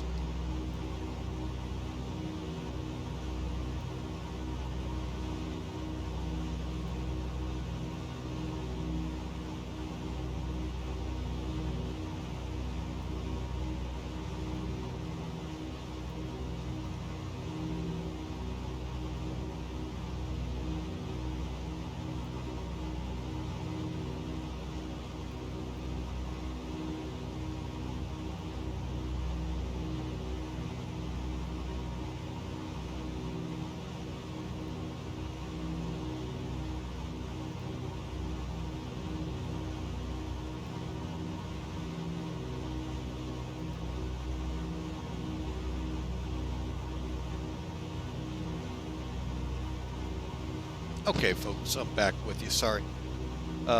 Usually when the mascot for Flying with Mike gets barky and all, there's something going on out front. And 3 of the cable company... Whoa! Hey, hey, easy, girl. Don't want the... Why is it doing that?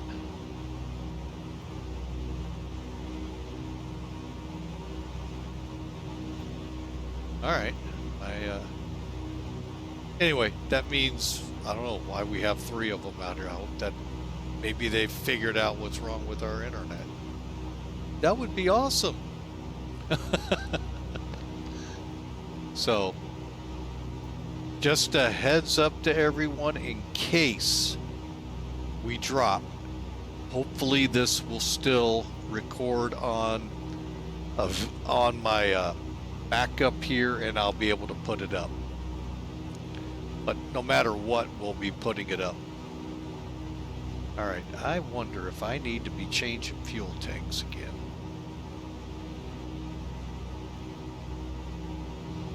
Because I'm now retrimming the aircraft.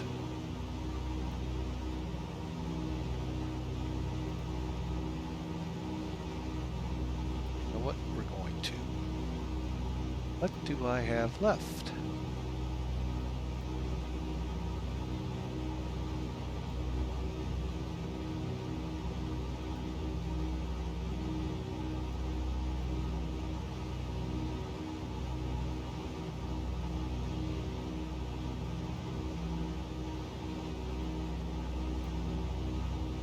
Okay, oil temperature looks good, fuel pressure looks good.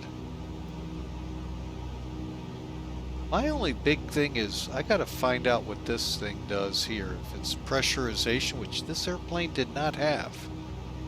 Or what, because it's kind of weird to me.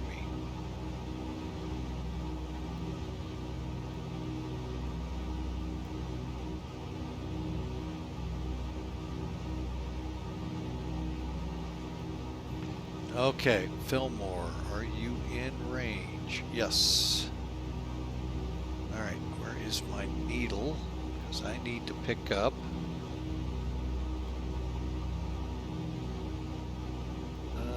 We're coming in on the 130.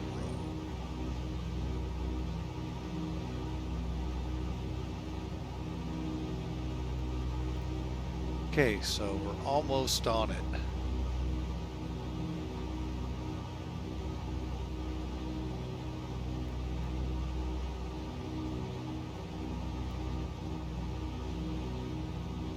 Yeah, I'm getting a little nervous with the higher country coming in.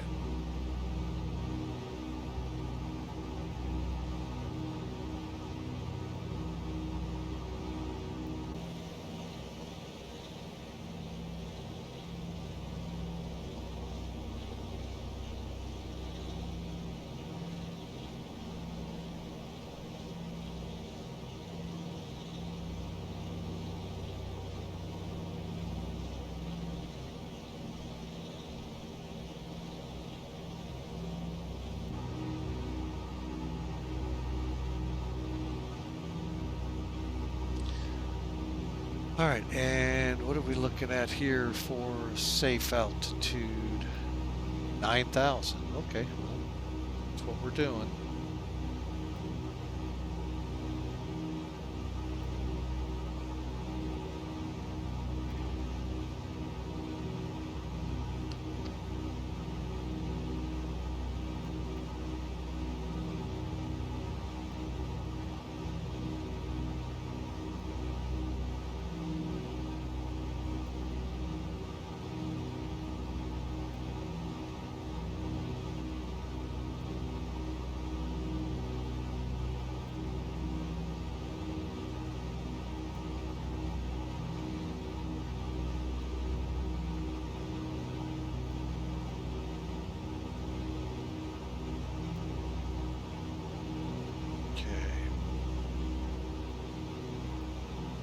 Get her back down to 9,000. All right, folks, we're getting back in the saddle here. Yeah, these we're gonna be skirting this mountain right up here to the west side of it, and then we're going to well,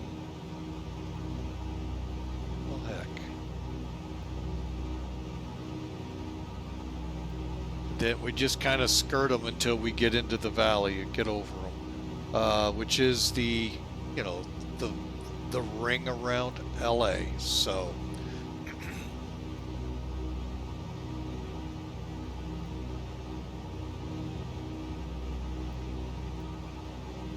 really, we're still climbing? Okay. Time to come down.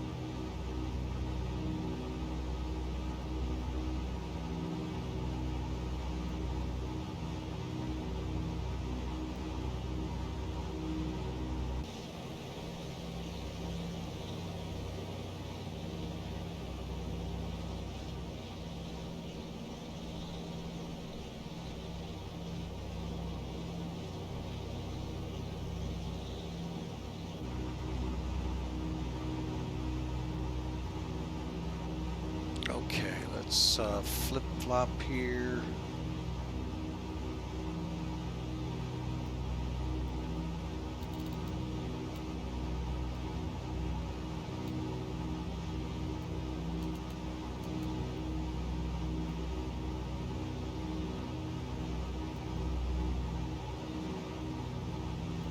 Okay. And then Fillmore to Santa Monica 110. Oops, oops, push over, come on. Have to retrim it.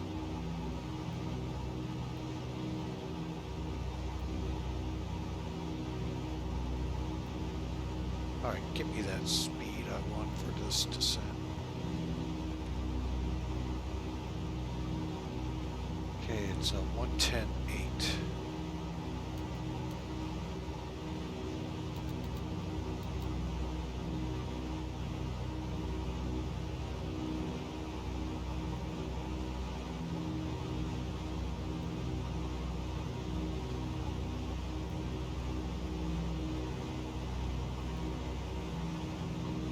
Kind of interested here, folks. Where do I do the altimeter?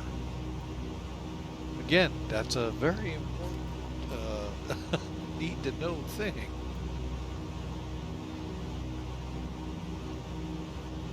Or did they not use it?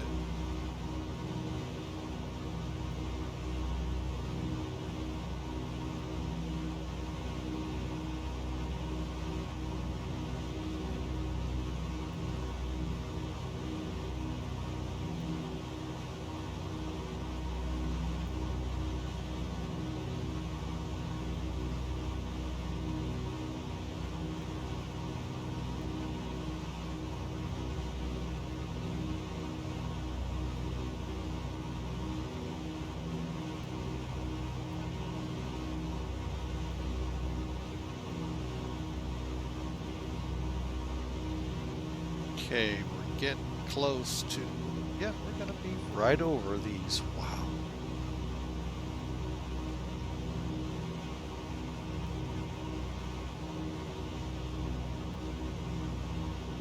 Oh, I found it. It is there. Dang it. That was really silly. Sorry about that, folks.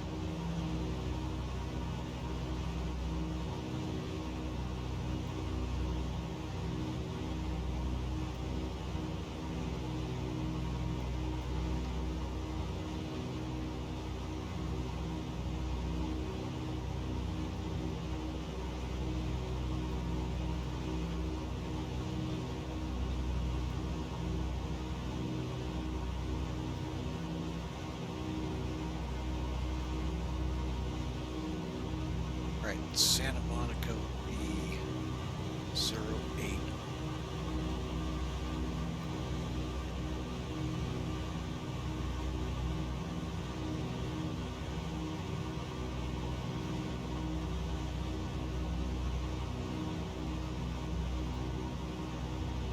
Right about there. Okay.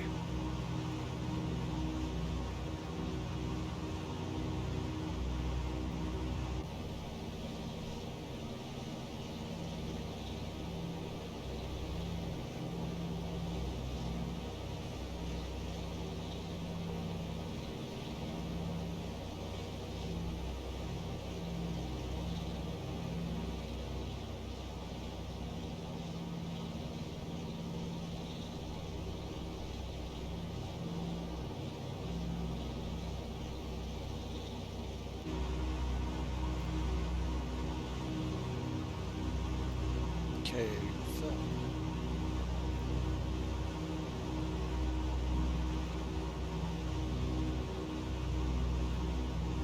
All right, let's go with Santa Monica's weather 2992.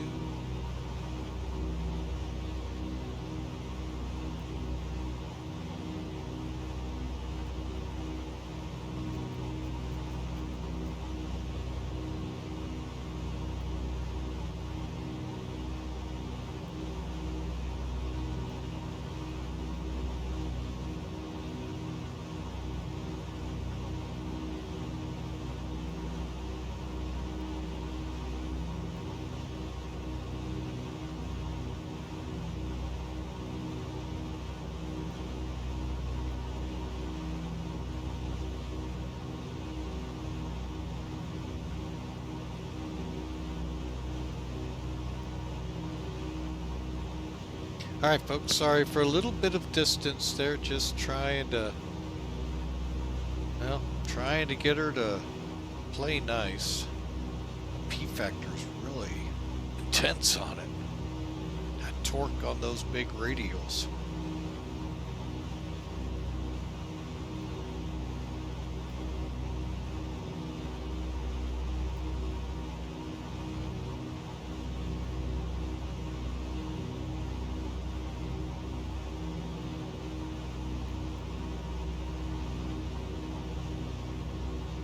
All right, Reyes.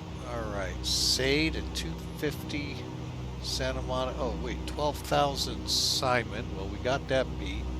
Got the 250 under control, and yeah, 10,000. We got that. That's turbojets only, and we're actually doing pretty good here, folks. We can pretty well hang at this altitude. So, all right, let's do a quick, give you a look at what's coming up here.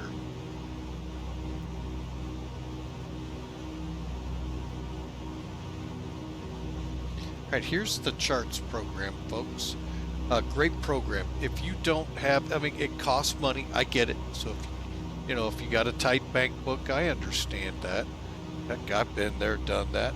We are on what's called the SAID 8 arrival into Los Angeles, and I've got it overlaid on the actual chart here. Okay, so let me pull it up specific. All right, over here, this is our interesting information.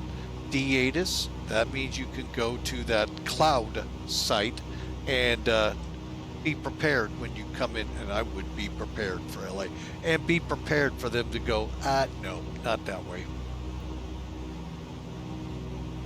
Either because the controller isn't comfortable with that, or winds, even though the real world runs tailwind approaches and departures, it is what it is. It's called VATSIM, folks. It's not the real world, but they, you know, they try to do their best. So we're going to be looking at 128 feet.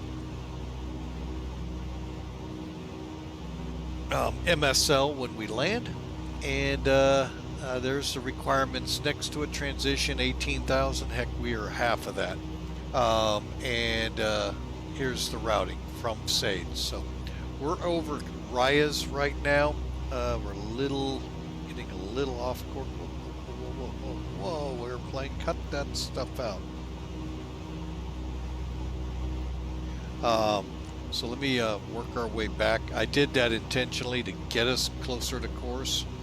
Whoa, come on. And that's the briefing from our mascot, Winston. Okay, Fillmore is now 19 miles ahead of us. From there, we'll turn to a 148 heading to SAID, and then we'll technically work off of Ventura to intercept Santa Monica. So, all right, so that's what we got going. We just got to clear this ridge here, and then I think it's clear sailing, so to speak. Weather is, well, so to speak, weather here in the Los Angeles basin. We'll get an accurate picture here in a second. And then off Santa Monica 270, and we'll descend down to 5,000. And then everything will be set up. We're going to get the chart 424 right.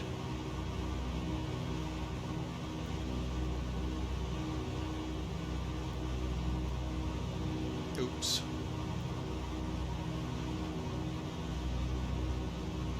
All right, so we're going to be coming off SAID or Santa Monica. We're just going to come. How we doing? Okay, we're right at 9,000. Okay. Okay, we're starting to get in where it's really going to be sensitive. Okay, so we'll fly off 7 miles, probably turn in around Marseille, 16, maybe even shorter, and come in for the ILS approach. ILS frequency, folks, right up here, 108.5, 251 on the heading, and 2200 by Gobi. That's not our, we have to see the runway altitude, folks. That's our glide path. We got to be on glide slope. So, and we're looking at 322 foot MSL or 200 AGL on the, we don't have a way to know AGL, so it's going to be 322 on the good old altimeter here. We need to climb because we're below the minimum safe with high altitude stuff here. Let's get back up there and fly it right in. Kobe at 22, and let's see, we're going to be about 4 minutes for the arrival. Okay, we're within the 10-mile range that I told you all about.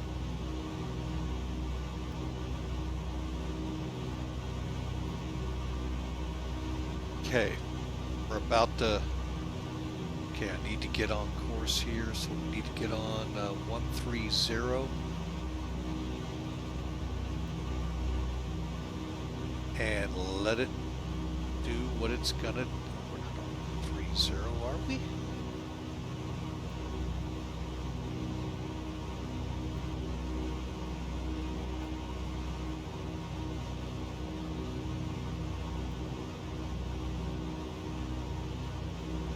Okay, get on a nice 130. The nice thing in this thing, the middle gauge here, right here, just put it on that course, fly it. That's going to take you pretty close to Fillmore. Try to get yourself to altitude.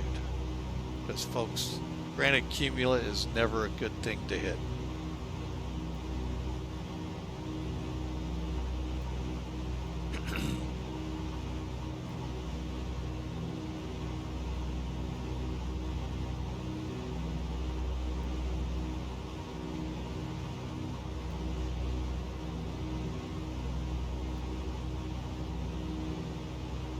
Okay, coming up on film.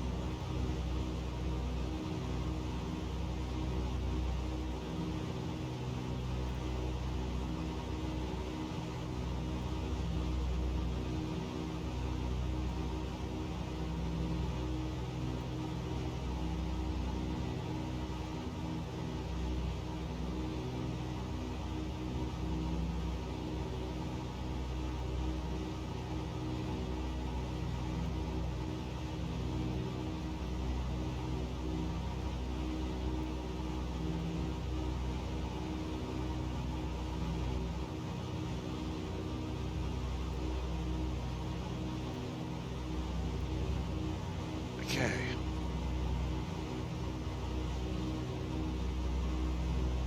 At this point, folks, not overly concerned with the needle, more concerned with trying to keep us right at about 130.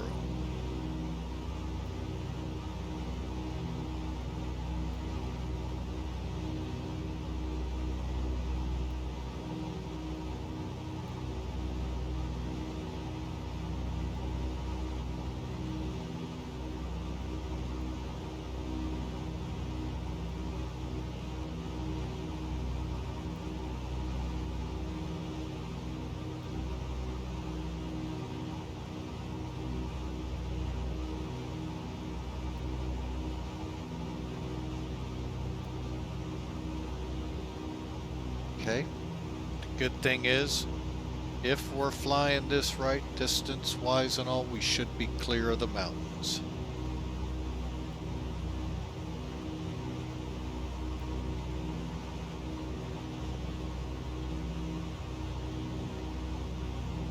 Okay, and get about 1 to 2 miles out, we'll make the turn to 148.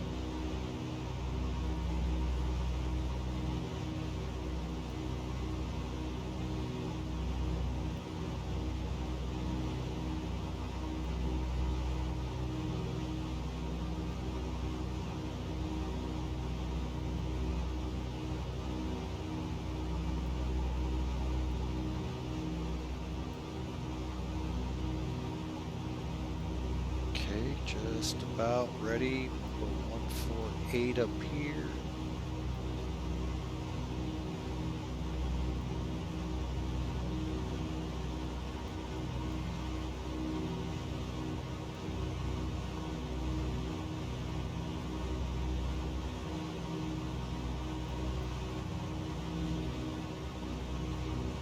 Okay, 148.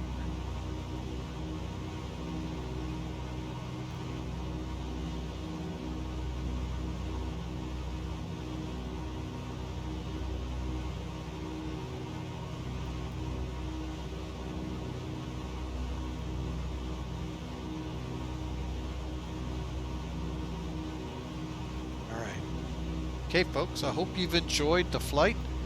We're in the LA Basin and crossing Fillmore right now. See how the needle's swinging? And we'll go to the to from needle has switched. And we are now looking to pick up the 148 out of here. Just correct slightly, get back close to 150. And there we go, folks. That's how simple VOR to VOR can be in the world of flying with Mike. In the real world, oh man, I always had troubles. Always had troubles with navigation. Kinda still do, as you can tell. Trimming, I still try to get it set to that speed and it just doesn't want to trim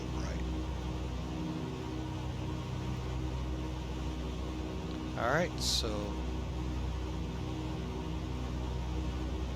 sorry about having charts up there like that. Oh, we got one more ridge it looks like ahead. That could be... Yeah, that's what that is. Alright, okay. Yeah, that's... Yeah, we got to clear that one as well, but we're good. 12,000. Simon, we aren't going to be at 12,000. All right, we're about 5 out, so we're going to go ahead and start getting back on course here.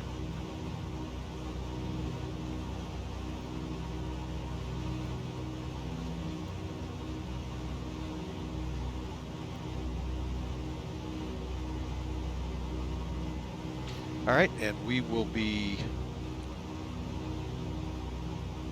Simon is DME 12. Sade, DME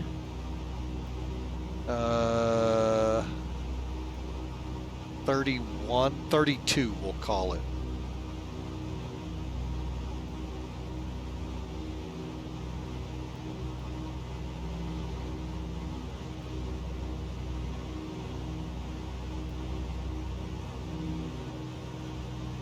But again, folks, hope you've enjoyed. If you are new out there in lurking land, hey, I'd love you to smash follow, join us, be a part of the family. All it costs you, folks, is an email you'll get every time we go live, letting you know, hey, Flying with Mike is going from here to there. If you're curious about the flight schedule, down below this in the notes area, look for flight schedule. It'll tell you what our upcoming flights are for this week. Granted, this one is not what was planned. I just didn't have a lot of time to build up what I wanted to do on it. Add to it the problem with my wife's car. Perfect storm for me to just say, you know what, let's cancel it, have some fun with the DC-3. And I know some folks out here are enjoying this. To include the guy behind in the left seat, the loose nut up in the aircraft. Can't seem to want to hold this course.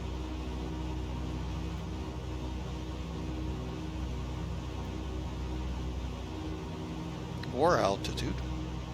Like I said, if this would have been a check ride, I'd have flunked.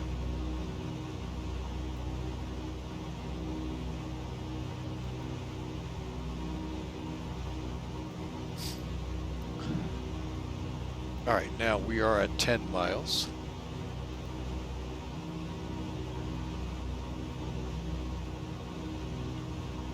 Oh, I'm sorry. It's 19.9 to Sade. I'm sorry, I misread the chart. Just happened to look over, so I think I misread it and told you all wrong. It's 19.9, so call it 20 miles. We'll be turned inbound to Santa Monica, and then we'll work to the ILS.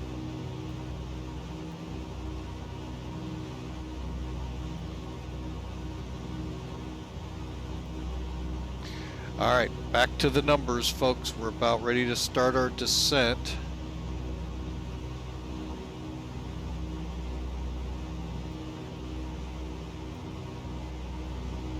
Okay, back to the numbers.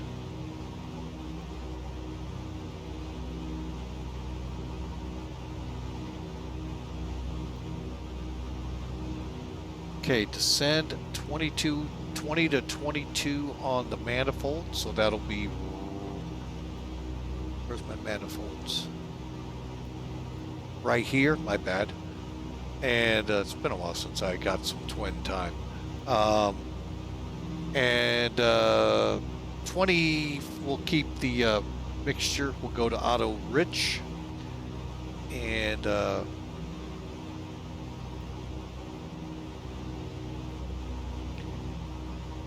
hey, we're following the needle now. Just past Simon.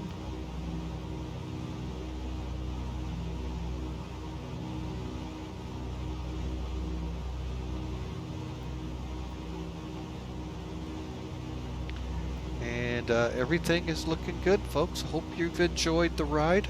I know I sure have. You know, it's been a fun 2 hours. We've still got time to get on the ground, folks. This isn't like your typical jetliner where, okay, we're here, we're going to be on the ground in about 10 minutes. We still got a whole flight ahead of us, folks. So, hope y'all are enjoying.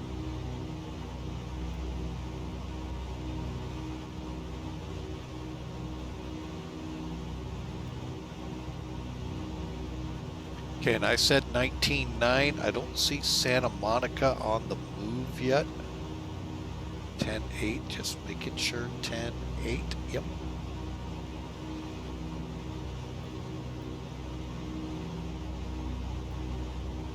Little course deviation here. Hang on, we're a little off.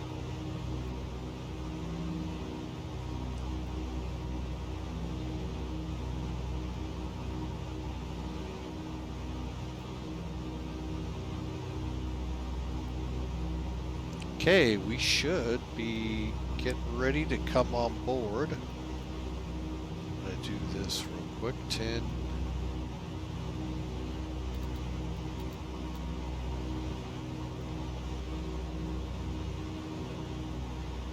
$89. All right, here we go. And we're going to also, I think, get ready to start down. As soon as we get wings level. I got to relook at what the manifold pressures were again.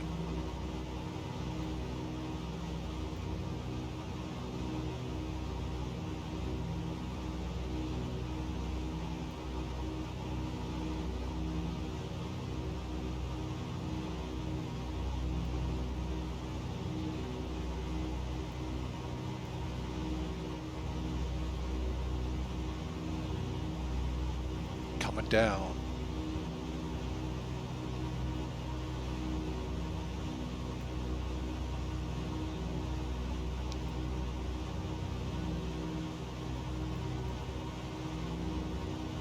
Should start a descent. Yes. That's what it's supposed to do.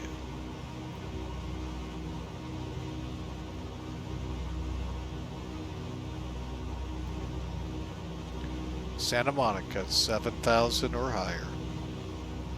Bad thing is, we'll be in the soup.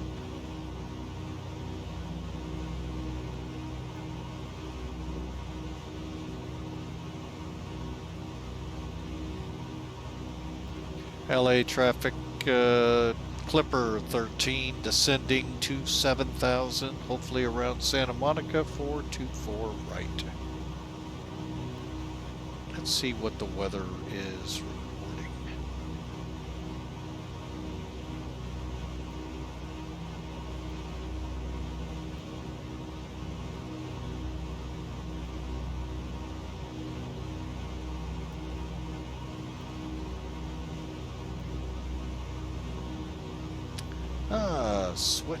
Twitch didn't connect.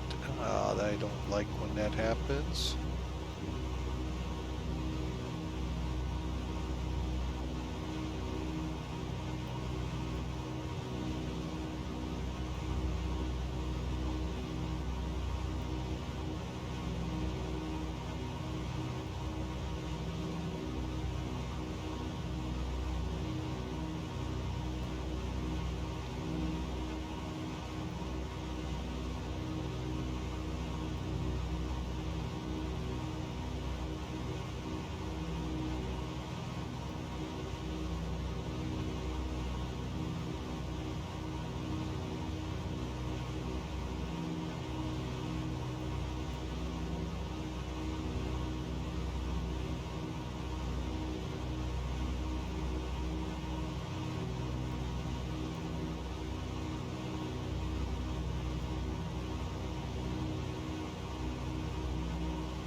Alright, got a little distracted there. Got a little way off course.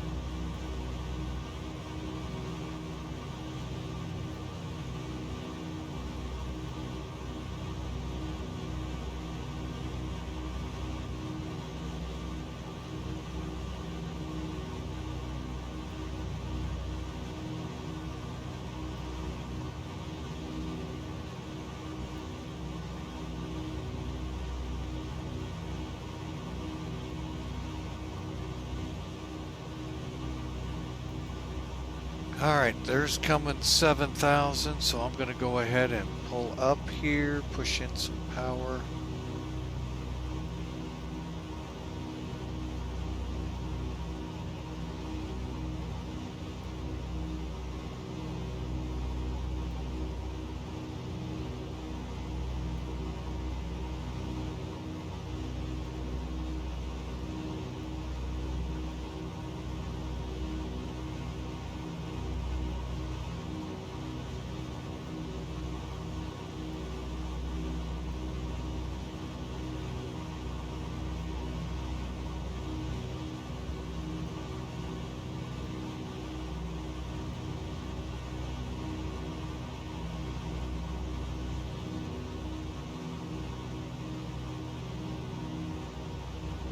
Then we're going to go out to 070.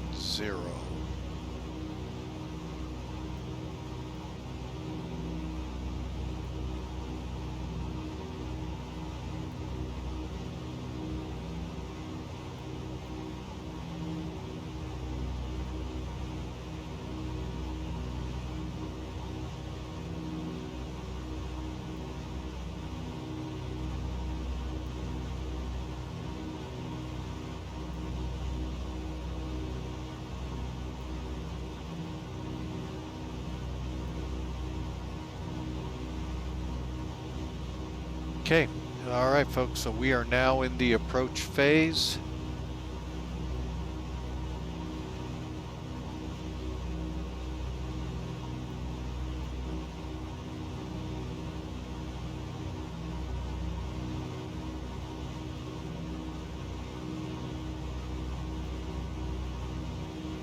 Okay.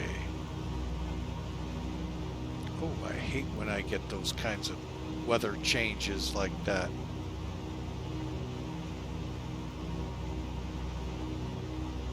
Okay, I didn't get a chance to look at it. Hopefully you all did.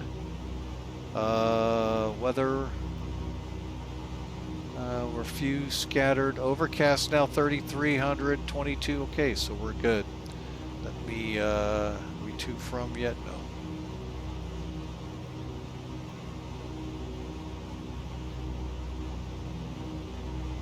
All right, folks, so here we go. We're getting ready to set up to bring it into LA.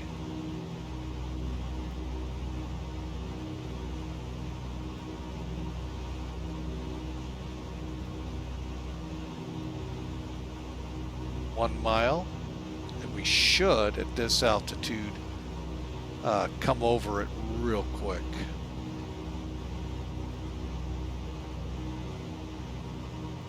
And then we're going to drop to 5 and switch our radio up to all right, it's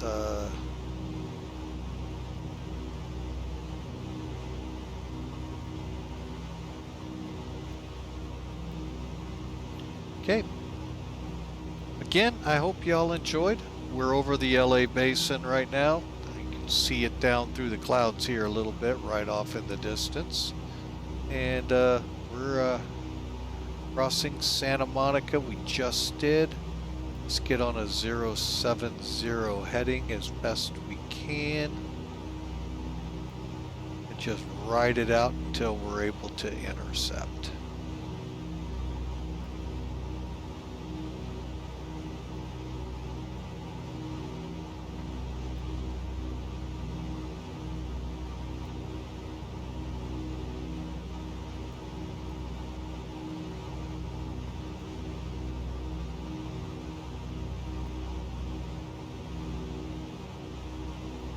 Okay.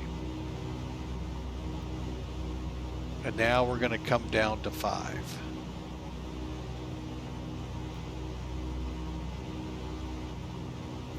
Theoretically, all you got to do is pull the power back. It'll maintain your speed coming down. In my case, never works. I don't mean to sound that way, folks, but it literally is like that.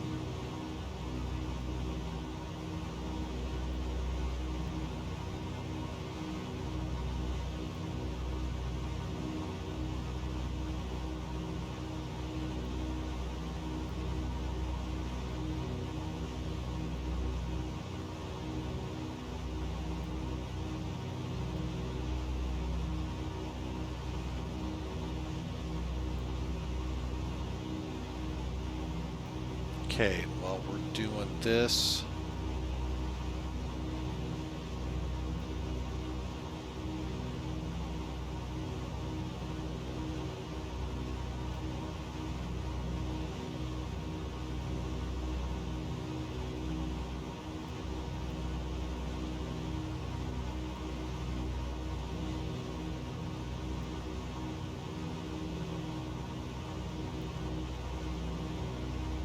okay.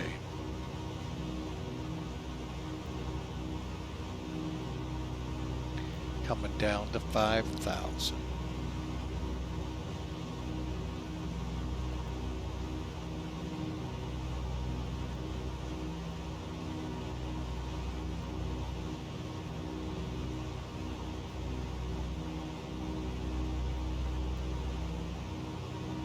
Okay.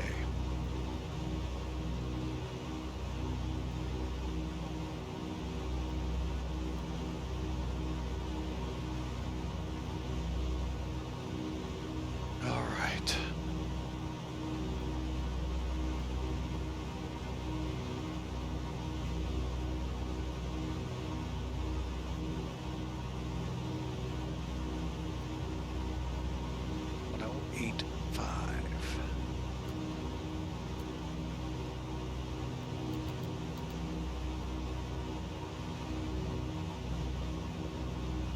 I need 251.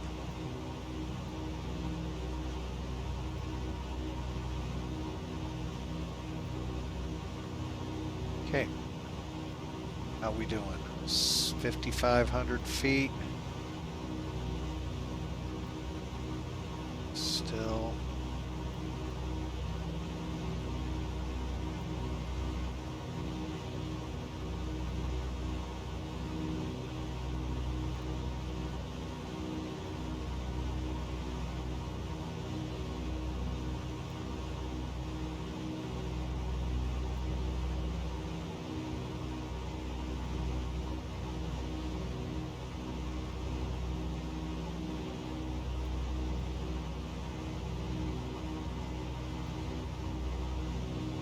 All right, folks, about time. Let's pull out my landing numbers here. Initial approach speed will be 105, then we'll slow to 85 at the middle marker over the fence, 75 to 80, full flaps. Try to land on the front wheels only, no three-point landings. They don't know flying with Mike well, do they?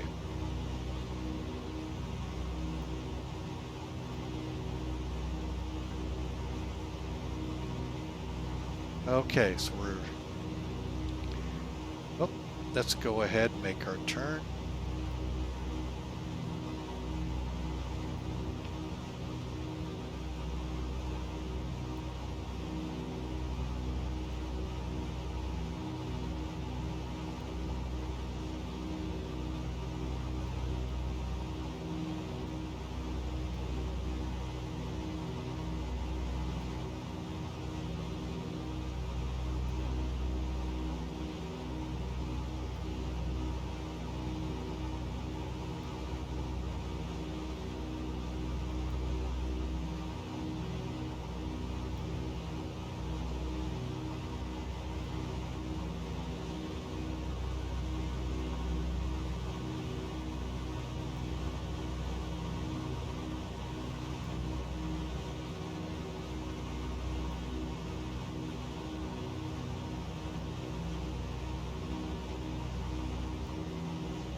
Oh, I really suck in clouds. Oh man, I'm nose diving.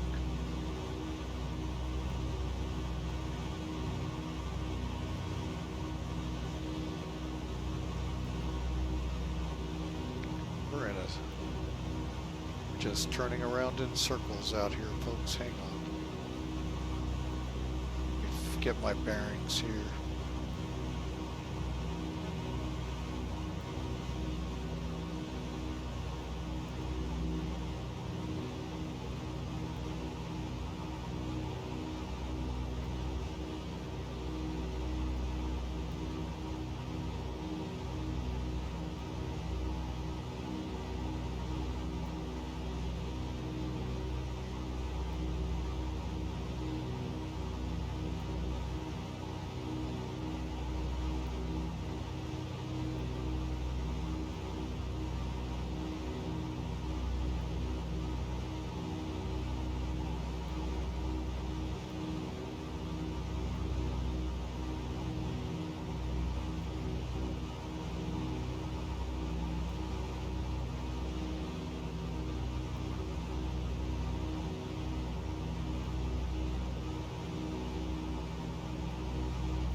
I really don't like flying in clouds.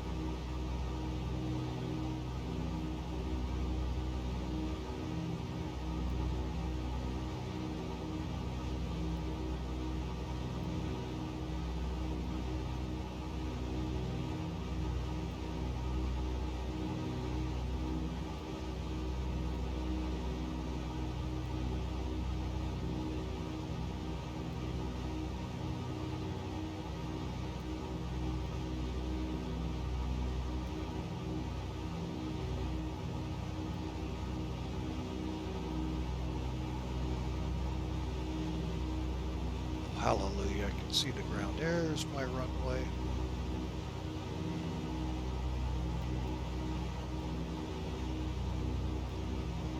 All right, Los Angeles traffic after getting lost in the clouds. Lined up for runway 24 left.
All right, let's see if any of those touch and goes I did a couple days ago come and help us.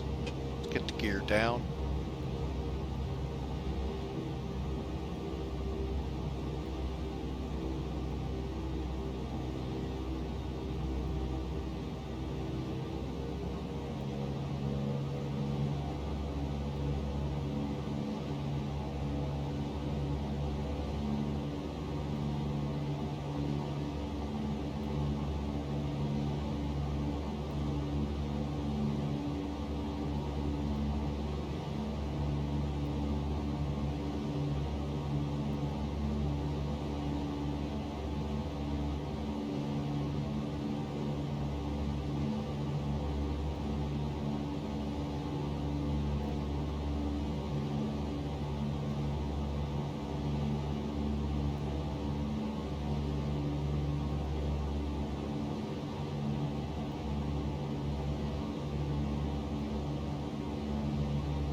Okay, 2 green, gears down locked.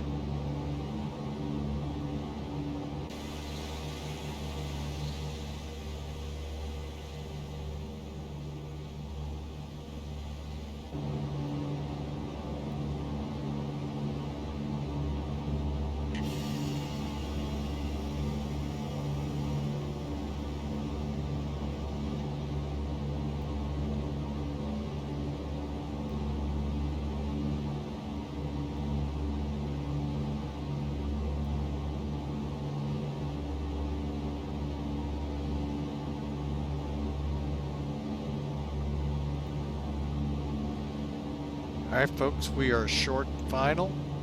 About to go to the over the fence speed.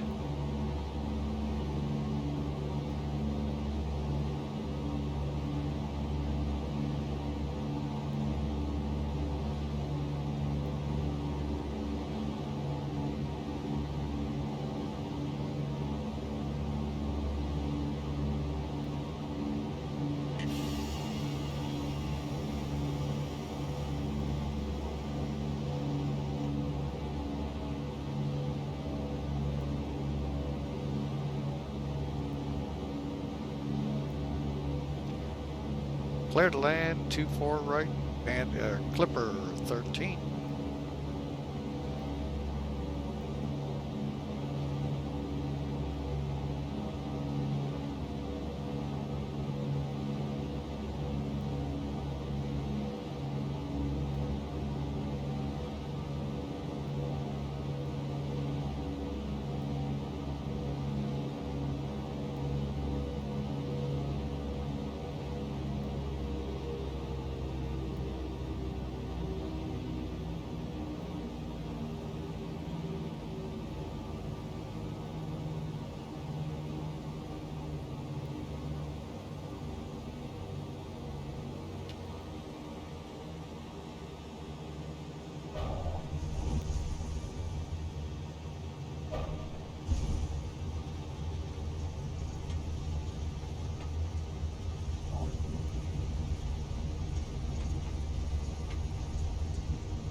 All right, well, as you saw the flashing sign in here, it was acceptable. I mean, let's be real, it's the first time we brought her in here. First time on stream.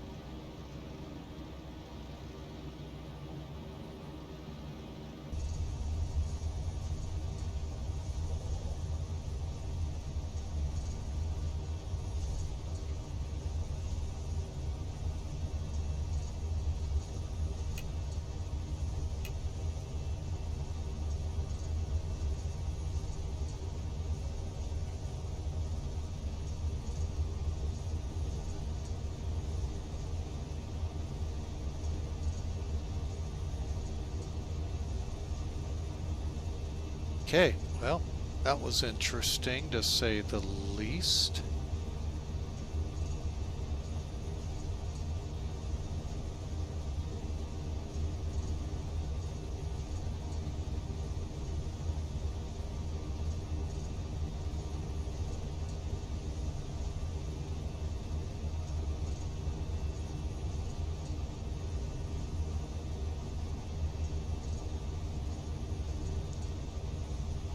All right, anything else? Neutral. Okay, I'll get that in a second.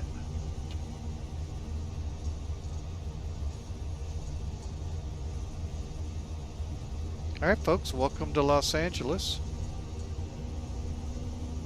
You all are going, how in the world does it take 2 hours to get here?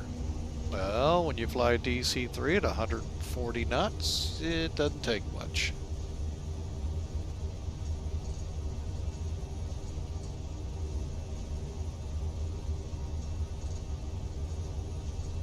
But folks, I hope you enjoyed. We'll take a look at it. I mean, you know, let's be real. I told you, I try to do it every flight, folks. Good or bad, we try to do a replay if it will allow us. If it doesn't, hey, we can't do anything about that. But I hope you enjoyed. This is the Aerowox DC-3. As I've been told, and I hope it's true, it's a freeware aircraft. You all ought to get out there and do some flying, and it is fun to fly. I didn't fly this flight with the autopilot. Part of that was intentional, and part of it was I need some more flight training before we bring on the autopilot here, which would really make this a really good flight. Because then we can start doing and learn fuel management, because we did have a point where the engines, well, they didn't get any fuel. So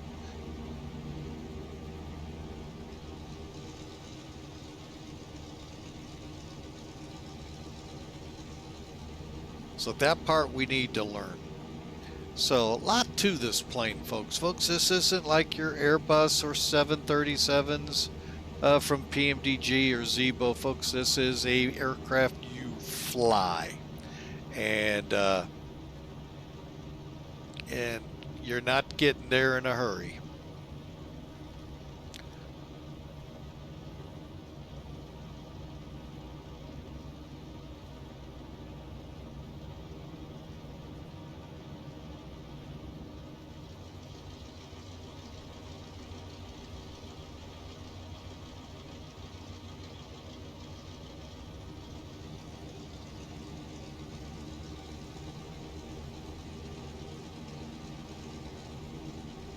But folks, overall though, again, I highly recommend it. It's, you know, I steer away from it because it is, you know, it is not easy to start. You got to make sure you follow those checklists. But oh, she is so much fun once you get her going.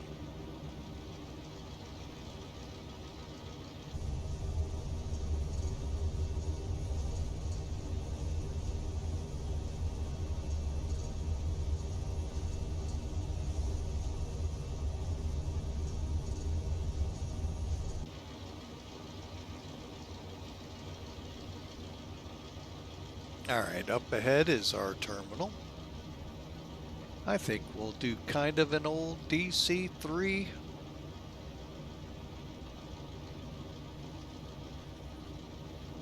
Where do we want to park? How about we park one of those?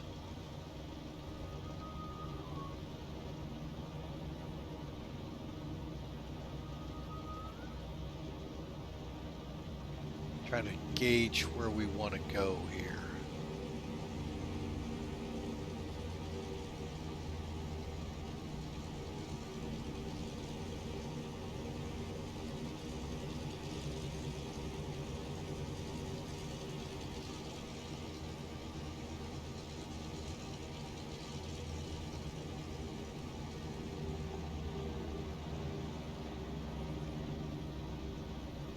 All right, so we'll just spin in here to spot 24.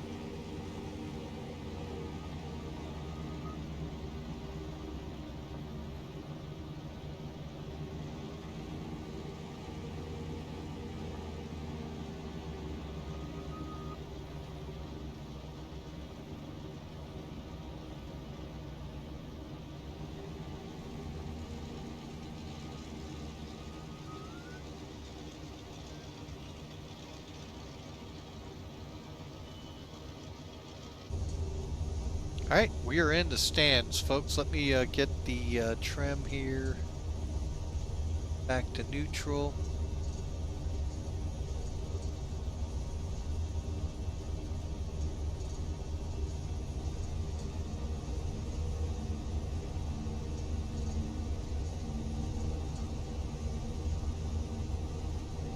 All right, let me see what else I need to do. Fuel boost pumps off.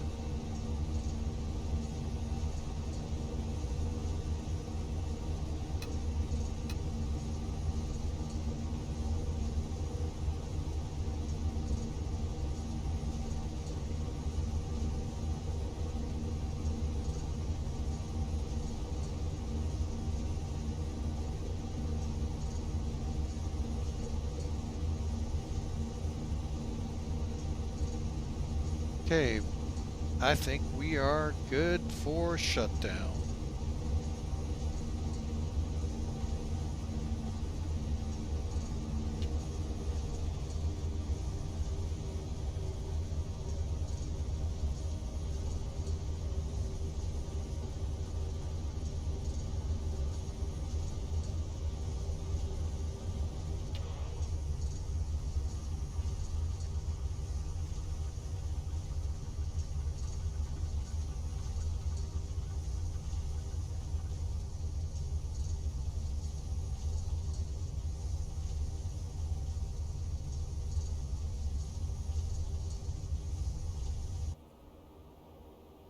Hang on. Just sounds like it's still running. That's why I wanted to make sure. Okay. It does. Oh well. All right, and okay, parking brake set, chocks are in. All right, come over here. Lights off. Beacon.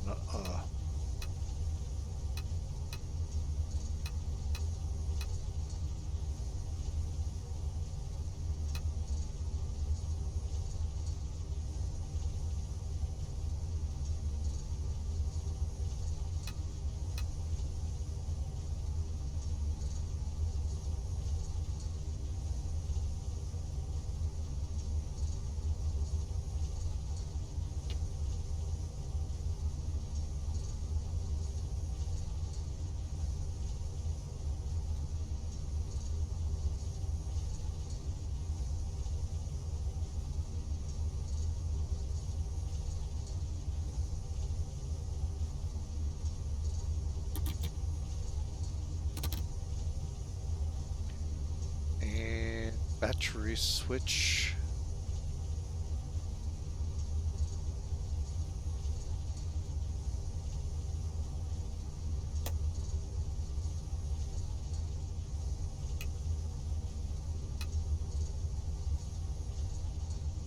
All right, folks, so there you go. We are on the ground.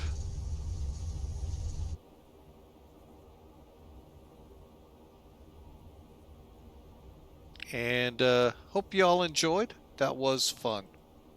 I will admit that was a fun ride. Hang in here. Let me get some stuff taken care of. And then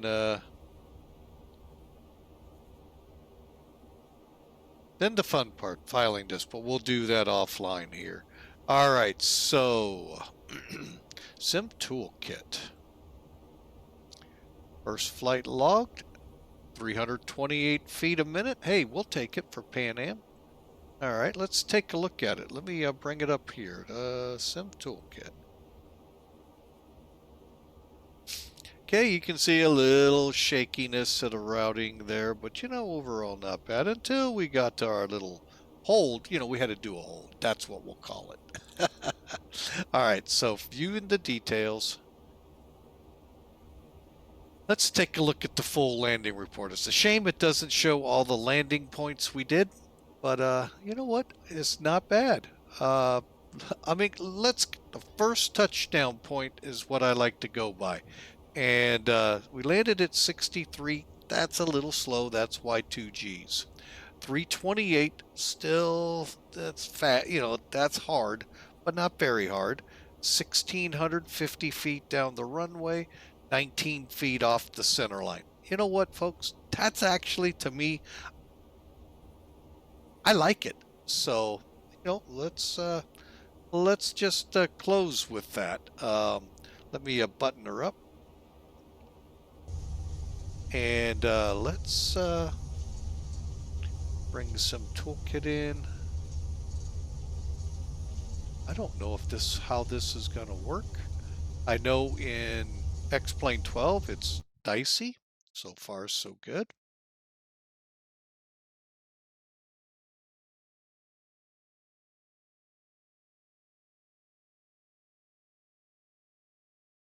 Okay. Let me explain what we're getting ready to do here, folks. With X-Plane, there came this nice tool called Replay. And it comes with X-Plane. X-Plane 11, X-Plane 12. I can't speak for prior versions. I was on FSX at that time. Never flown Musfuss, but I do know this. For Microsoft, you have to download a program. I don't know the name of it, but you got to download it, install it, start it when you're ready. Once, after it's installed, you're good. But then you have to start the program where you want to go and review. And you have to set the plane up, if I'm not mistaken. Don't quote me on that last one, but you guys with Musfuss would know. Okay, X-Plane, I can go all the way back to the very beginning of this flight, back in San Francisco, right when I touched down, and run it again, back and forth, here and there. X-Plane 11, this tool is extremely stable. I don't think I've ever had a crash to desktop on it. X-Plane 12, it's still kind of squirrely. Not sure where we run into the problems, but this is a great learning tool, folks. So let us find some appropriate music.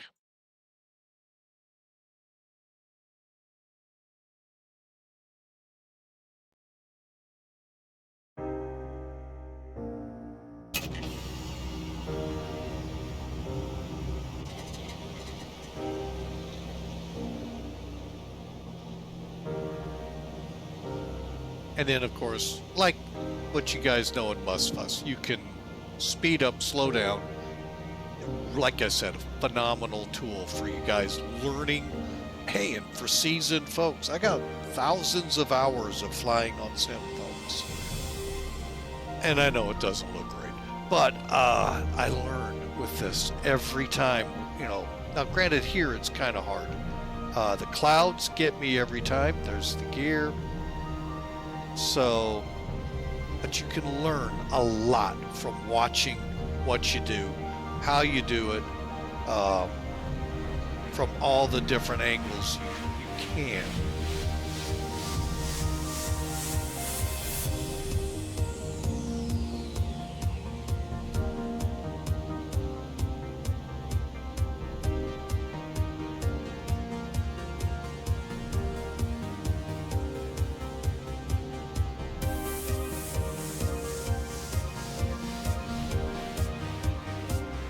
Let's see how I did. Besides the 3 or 4 bumps to the runway. I flared early.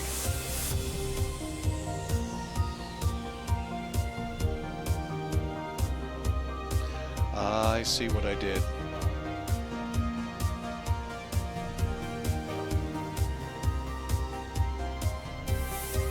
Here, show you what I did wrong.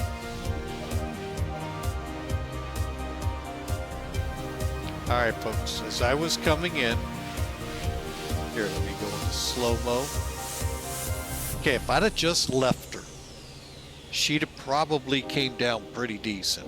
But what I did, right at point, you see me, comes the tail down, which caused me to rise up, and then the bumpity bump, bump, bump. See how she's rising?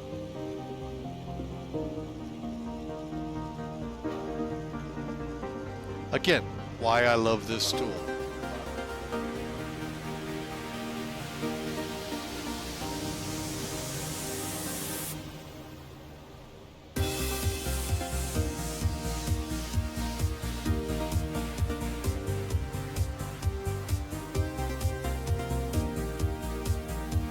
Even more pronounced.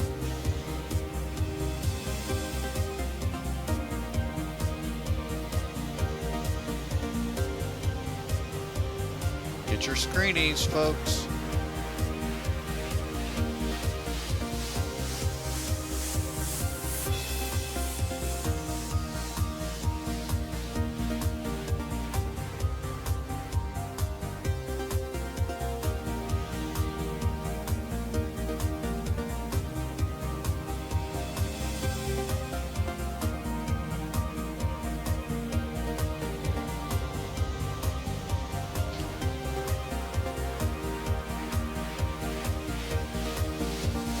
All right, folks. What a day this has been, I will say. Couple of days. Actually, this whole weekend leading into Monday. So, coming off of 48, what my wife went through yesterday and today with the car at the dealership, that has nothing to do with the stream, other than my apology for the cancellation of the Zebo run today. But I think it was fun here in the DC-3, folks. This was an awesome plane. Hang on, let's take a look at her one more time. Encore, encore.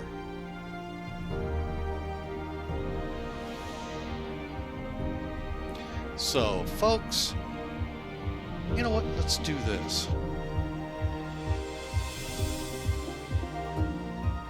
Look at that. But folks, I want to thank everyone for coming in. We had a bunch of new folks in here. DC-3 enthusiast. We had, I want to thank Matt 1997 for joining us. All of you for being a part of Flying with Mike today, supporting the channel. We love you all very much. Folks, tomorrow we will be back as I believe scheduled. I don't see anything to change that. So I look forward to flying it. Schedules down below. Look for it. Also on our Discord channel. So, folks, from all of us here at Flying with Mike, we love you. We thank you. God bless you all. Have a blessed night.